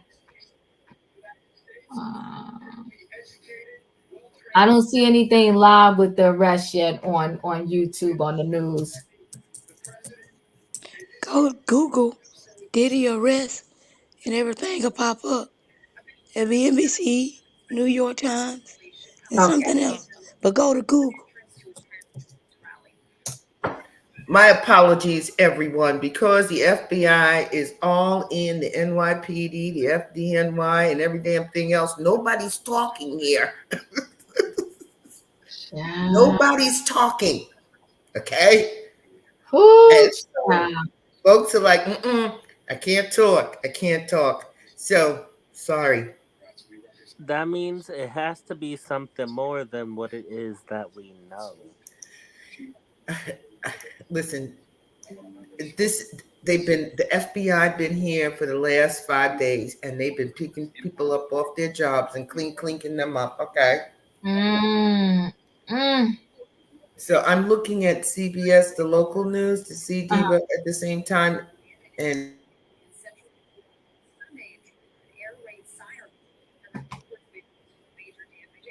okay, I don't hear nothing. Everybody just mute if you're not, so we don't hear your background noise. Hold on one second. I'm trying to see.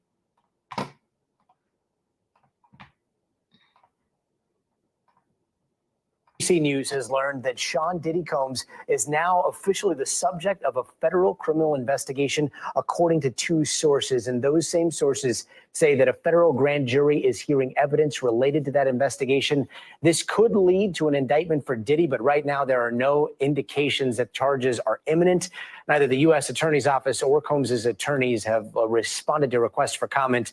This news comes after separate raids on houses on Combs' properties that he owns in both Los Angeles and Miami back in March. Oh, I thought that was up. Why do we use short codes to text? Well, the diddler is behind bars. Your summer getaway at the Lexus School.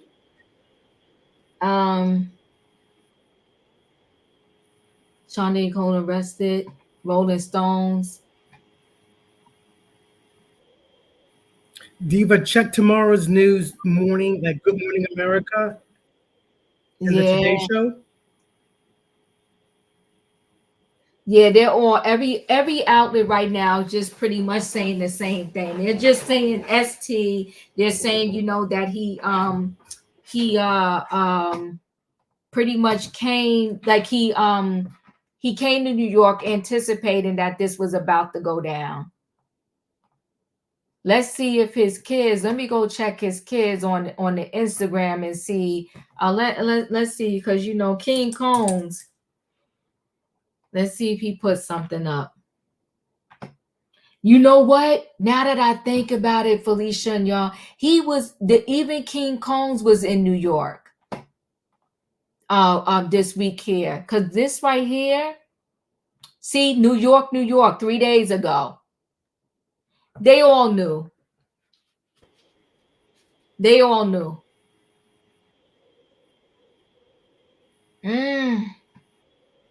When I seen him out there, like he was partying, but the whole family party came to New York knowing that dad was about to face the music.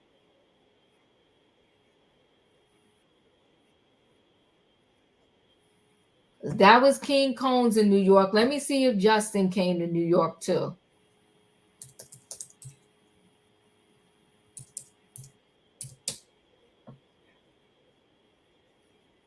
Is this his? Oh, this is him. Justin Timberlake? No, Justin Combs. I'm sorry. Yeah. Oh, the last time he posted was 70 weeks ago. Let me see. Yeah, all his posts are old. Let me see the twins. I forgot what their thing is under. I think it's the Combs twins. Let me see if they was in New York. No, they posted 2 weeks ago. Okay. And I know what's Albie Shore's son name? Quincy. Quincy. And see, I think he was in New York too, but he was in New York with his dad, his biological dad. 1 week around, I turned every red carpet brown. Yeah.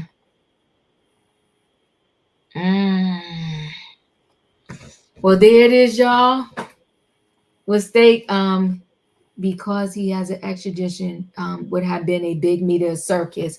Oh, I see what you're saying, Ronald. Yeah, I see what you're saying. So he went so that it wouldn't be all of this. They had to drive him to New York. They had to take him into custody, then transfer him to New York. Oh, I get it. Well, listen, guys. I think somebody said they want to drain his pockets. This is going to be interesting. I'm shocked. I don't know, you know, by the time we wake up in the morning, who knows? I tell you what, though, I'm guessing any moment I guess any moment we're going to get his mugshot.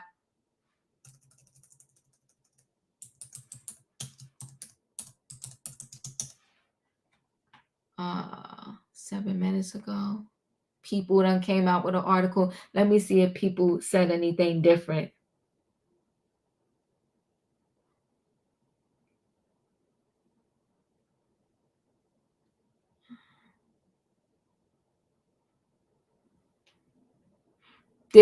People magazine is just going through the timeline. They're not saying anything different. So everything now is just saying that he's been arrested in New York.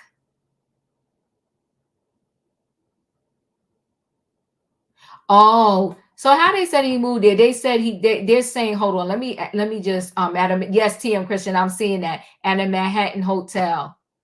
So he didn't bring himself in. Oh, Jesus. Sean Diddy Combs was arrested at a Manhattan hotel on Monday, September 16, after he was indicted by grand jury. Sources confirmed to People. The charges in the indictment are unclear. The 54-year-old rapper was taken into custody following several months of ongoing sexual assault and ST trafficking allegations against him.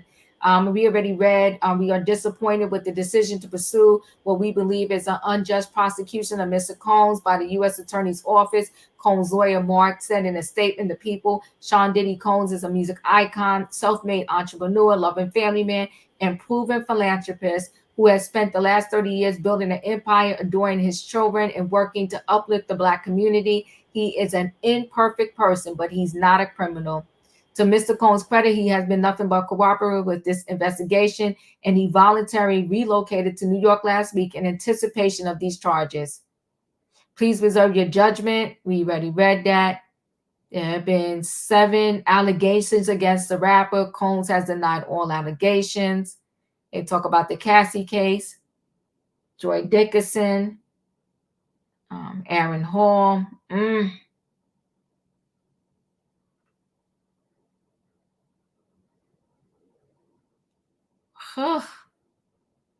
Who's going to take care of the girls?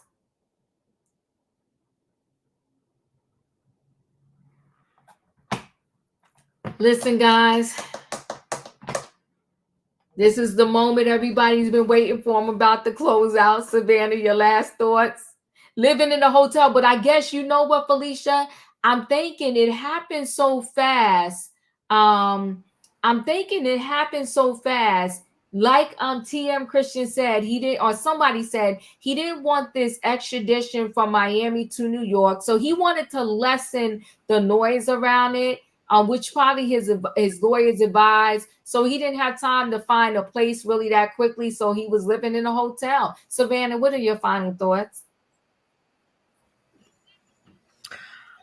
Well, I guess it's gonna be he'll be on the docket for a couple more months, and we'll end 2024 as a year of Sean Combs. I'm not surprised. Kudos to you, Diva. You called it September, and I'm just glad that some of these victims, and there have been many of the nameless, faceless that we do not know about as of yet, who do not have a platform as a singer, actress, rapper. Many young girls and boys who have been taken advantage of and abused in many ways by Sean Combs and everyone who supported what he did and allowed him to do what he did. So I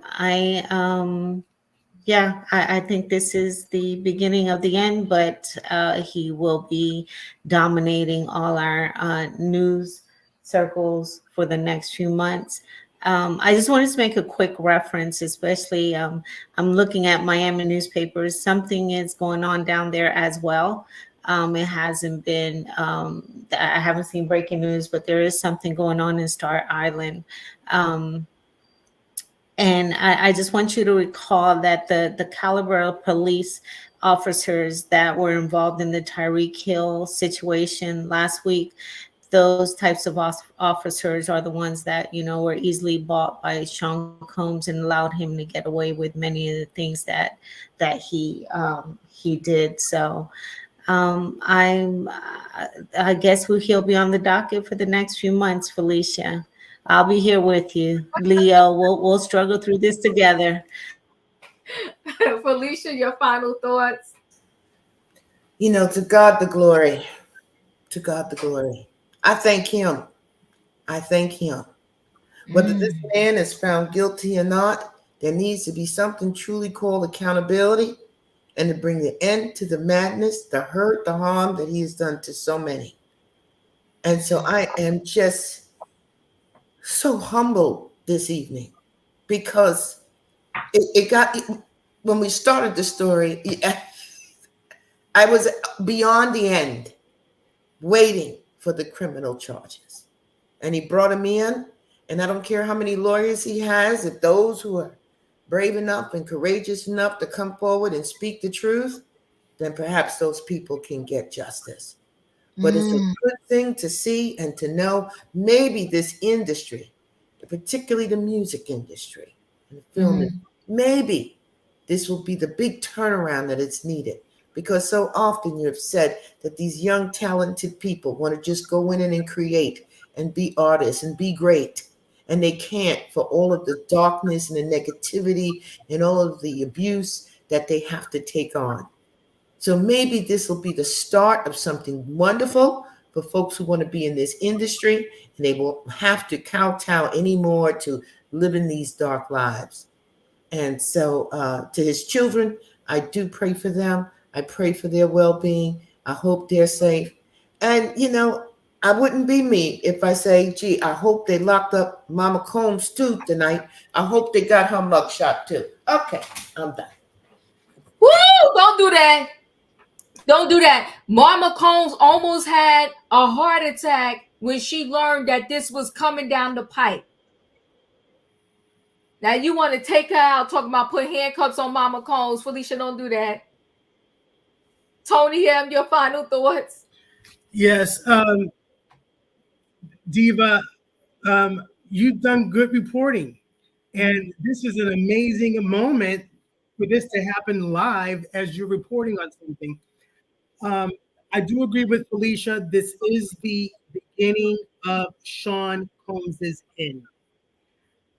Once he is convicted, he should lose his membership like Harvey Weinstein lost his memberships to the entertainment industry. That's when he should be put for good, as well as do his time in prison. But More is to come.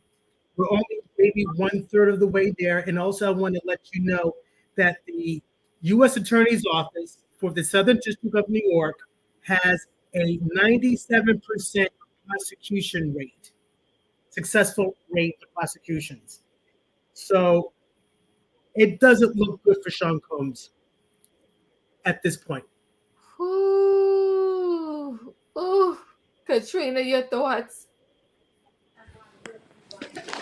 I'm with Felicia. Lock them all up. Him and R. Kelly can shall sell together.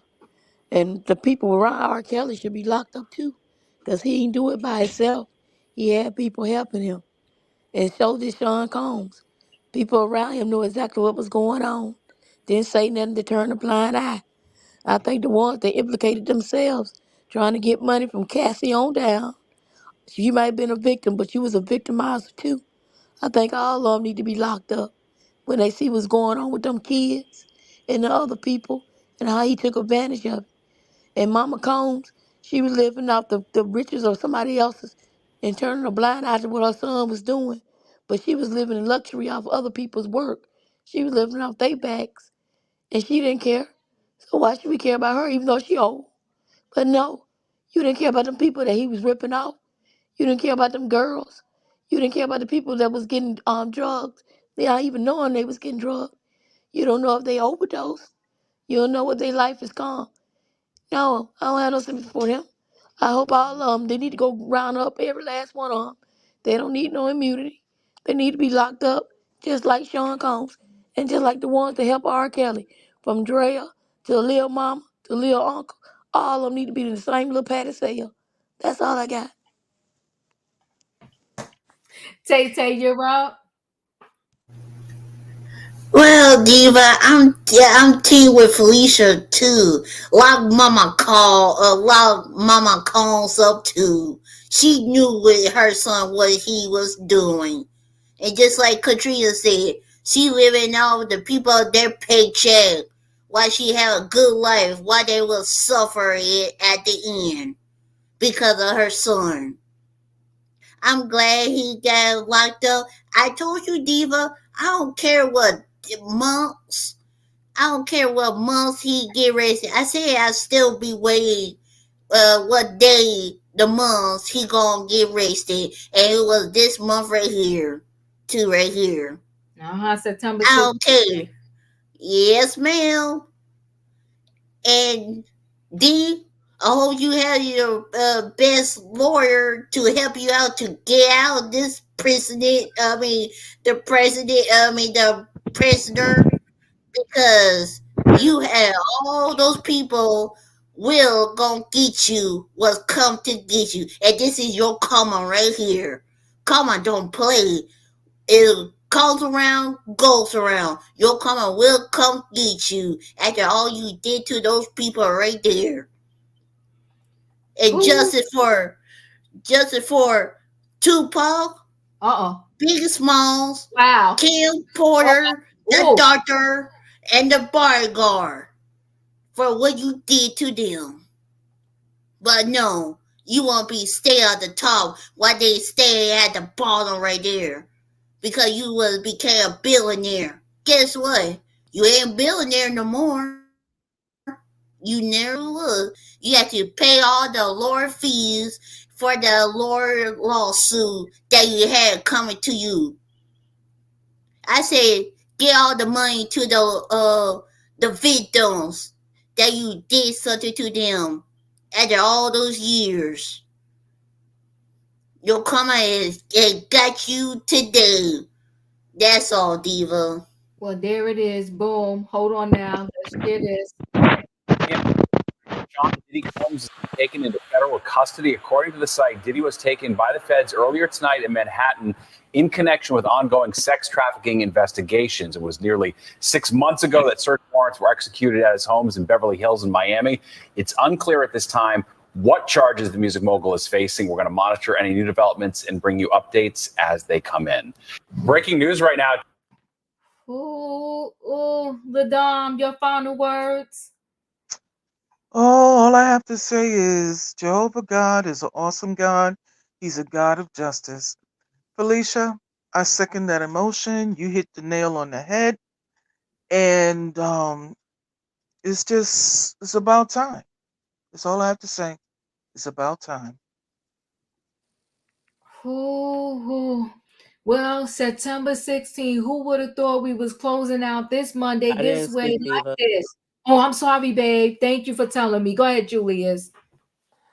Like I said, and everybody was getting restless. I said, listen, the feds are taking their time. They are taking their time. It will happen. We will get that big old news. Let me tell you. Now I want to know. Now I want to see how quickly the excerpts from Kim Porter's book will be released because I want to know what she has to say. Oh, I wants to know now. So I'm going to say this. I'm going to echo my girl Tay Tay, justice to the notorious B.I.G. Justice to the late prophet Tupac Shakur. Come on now. And to anybody. And I want to say a small vindication to the lady who was harmed 20 semi years ago. Mhm. I am sure she is praising the Lord, knowing that he was involved in a jury indictment.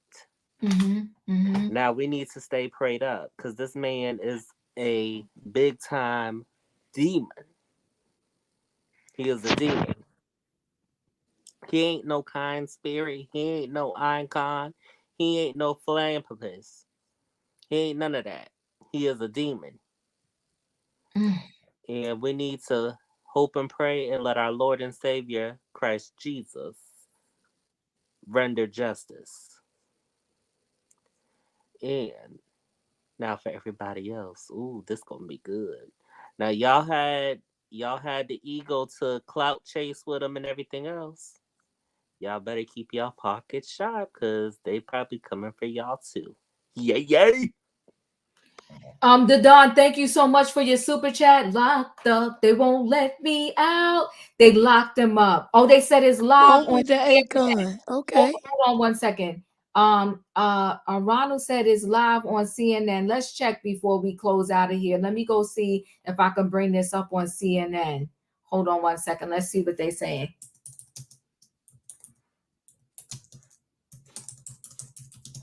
Okay, let's see. It is there. It is on.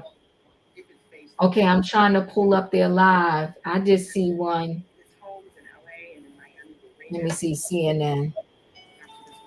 It's nothing new, Diva, but they are talking about it. Oh, okay. It's live. Why can't I find the live version of them?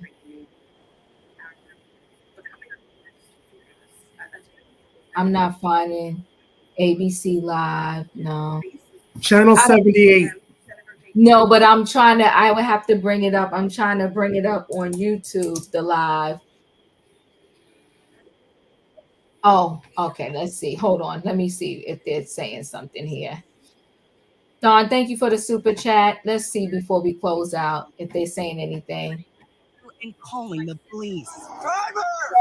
Oh no, 45 they're minutes talking later, about, police tracked down the suspect. they're talking about the suspect with Trump. They must already went through it. Listen, we're gonna have, this is gonna consume our life. It's about to go down. By tomorrow, we'll know a feel-good story is needed. You know, Tia Christian, my feel-good story was about food. I'll roll that real quick and then we'll close out because this is, I'll say this really quickly before we close out. My heart breaks for the children. It really, really does. I listen, the man needs to pay for every sinister thing he has done. He has destroyed lives. He has, many people are broken as a result of what he has done to them. So my heart definitely breaks for those people, and those people deserve and they need justice. But at the same time, you know how I feel. I truly, truly feel for the children. Now, y'all do know that I love a feel-good story that deals with food. So let's just look at this as we close out. So it can be difficult for a restaurant to stand out. That makes the story of Kanji so compelling. The chef you're about to meet moved to Austin and opened a restaurant that filled a void in that city's vibrant food landscape. Sounds great. Thank you, chef. On a Monday night, often a restaurant's slowest, But when it's steam out there, got a nice little chili on there too. Thank you. the kitchen at Kanji is buzzing. They're booked full, and the team is gearing up for yet another busy night. Order and jerk, curry, potato. Yes. Fire escabeche, 2-piece patty, and a prawns. Yes. Do you have a couple large parties coming in today? A couple different 8-tops? That fact is still daunting. And let's keep that culture, let's keep that energy. Even after 3 years, for Kanji's chef and owner, Tavel Bristol Joseph. Kanji! People begging to get in. What's that like? Kanji's home. Kanji's welcome. Kanji is walking in to a space where you may not understand this food, you may not understand this culture, but come on in and taste some of it. And then let me tell you the story. That story is Bristol Joseph's own. Yeah, that's so good. Born in Guyana, a South American country with ties to the Caribbean, he was raised by his grandmother and an aunt, whom he would bake with every weekend, creating a love of cooking. He immigrated to the United States at 17, joining his mother in Brooklyn. It was at her urging he go to culinary school. But at 6'5", he was thinking about a different career. How long is the mid-cured for? I really wanted to be a basketball player. And I felt Well, you're like, tall enough. Yeah, exactly. I felt like that was a thing to do in America. Like everyone talked about going to college and playing basketball.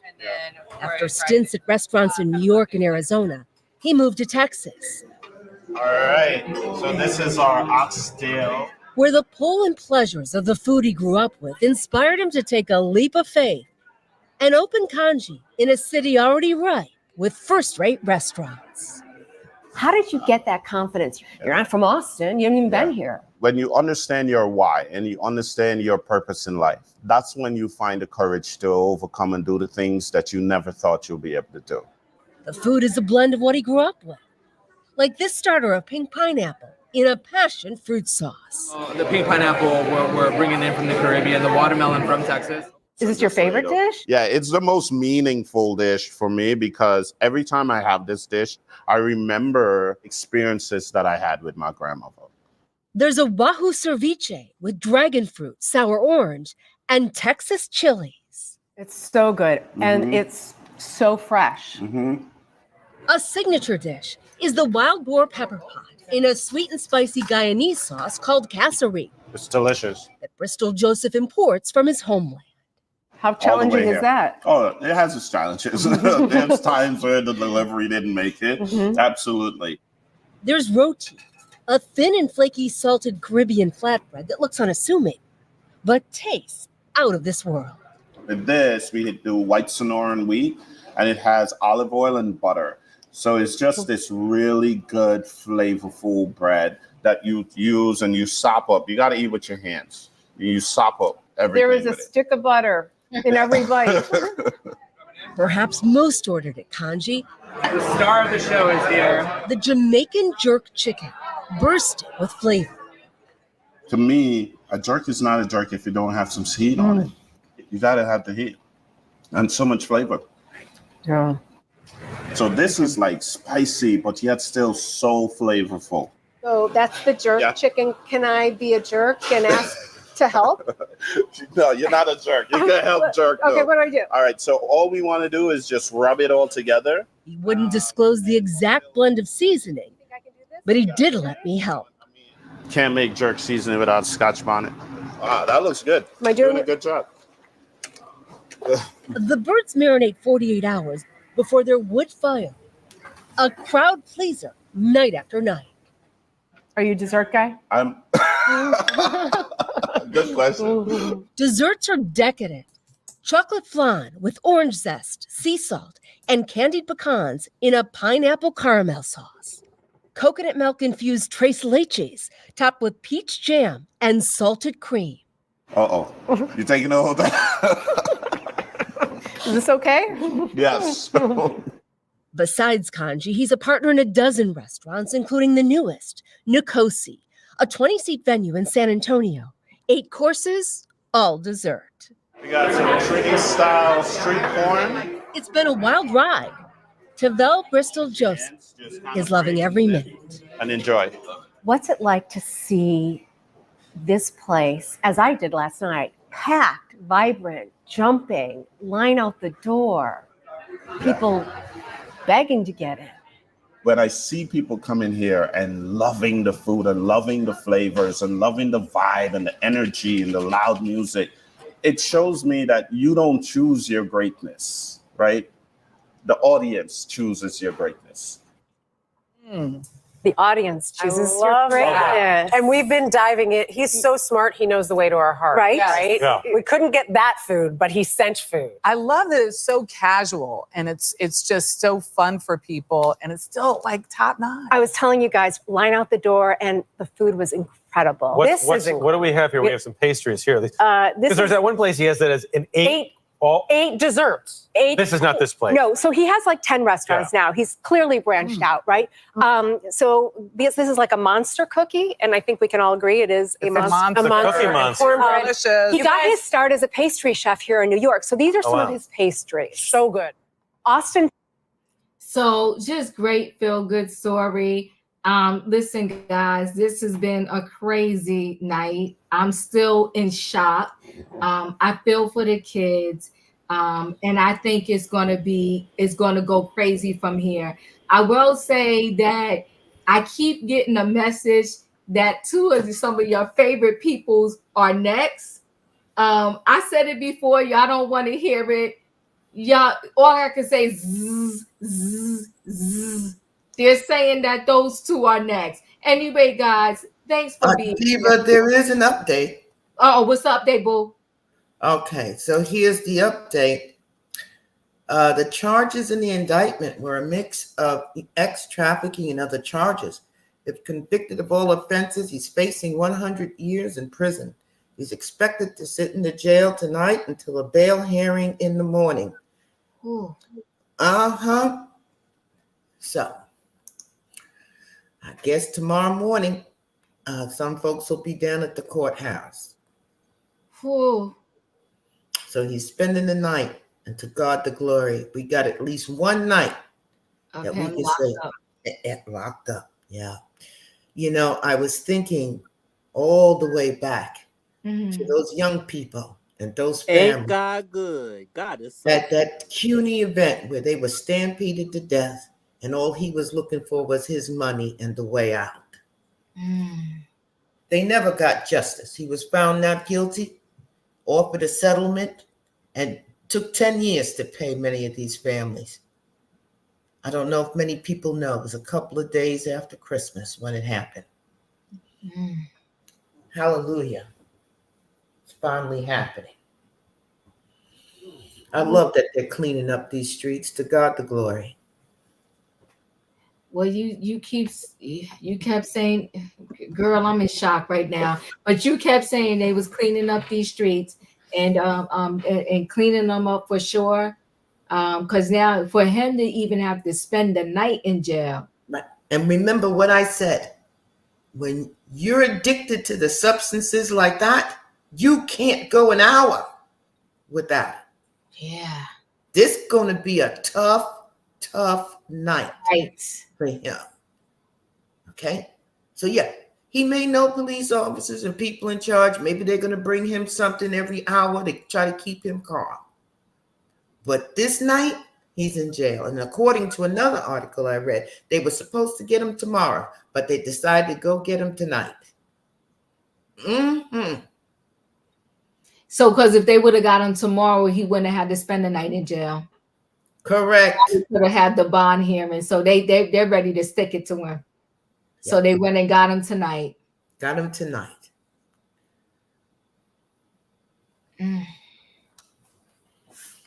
Diddy, we're talking Diddy.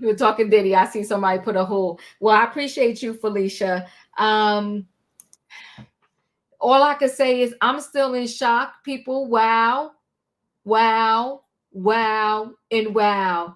But I thank y'all for being here. Y'all know tomorrow we'll be talking again. And I'm sure by tomorrow the mugshot will be out. Wow. I can't say anything else but wow. Thank you guys for being here. Thank you, Felicia, in the streets. He's in the streets telling us what went down. I appreciate you. Thank you so much for that update. Listen, guys, chat with me. I will chat back. I think at this point, I will say this. I do believe they're going to throw that Tupac thing on him.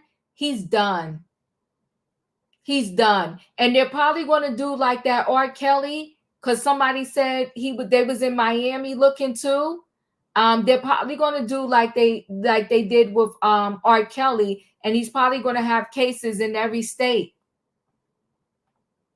This is getting ugly. What a way to spend the end of his 2024 locked up. All right, guys. I'll see you next time. Good night and goodbye. All right, good night.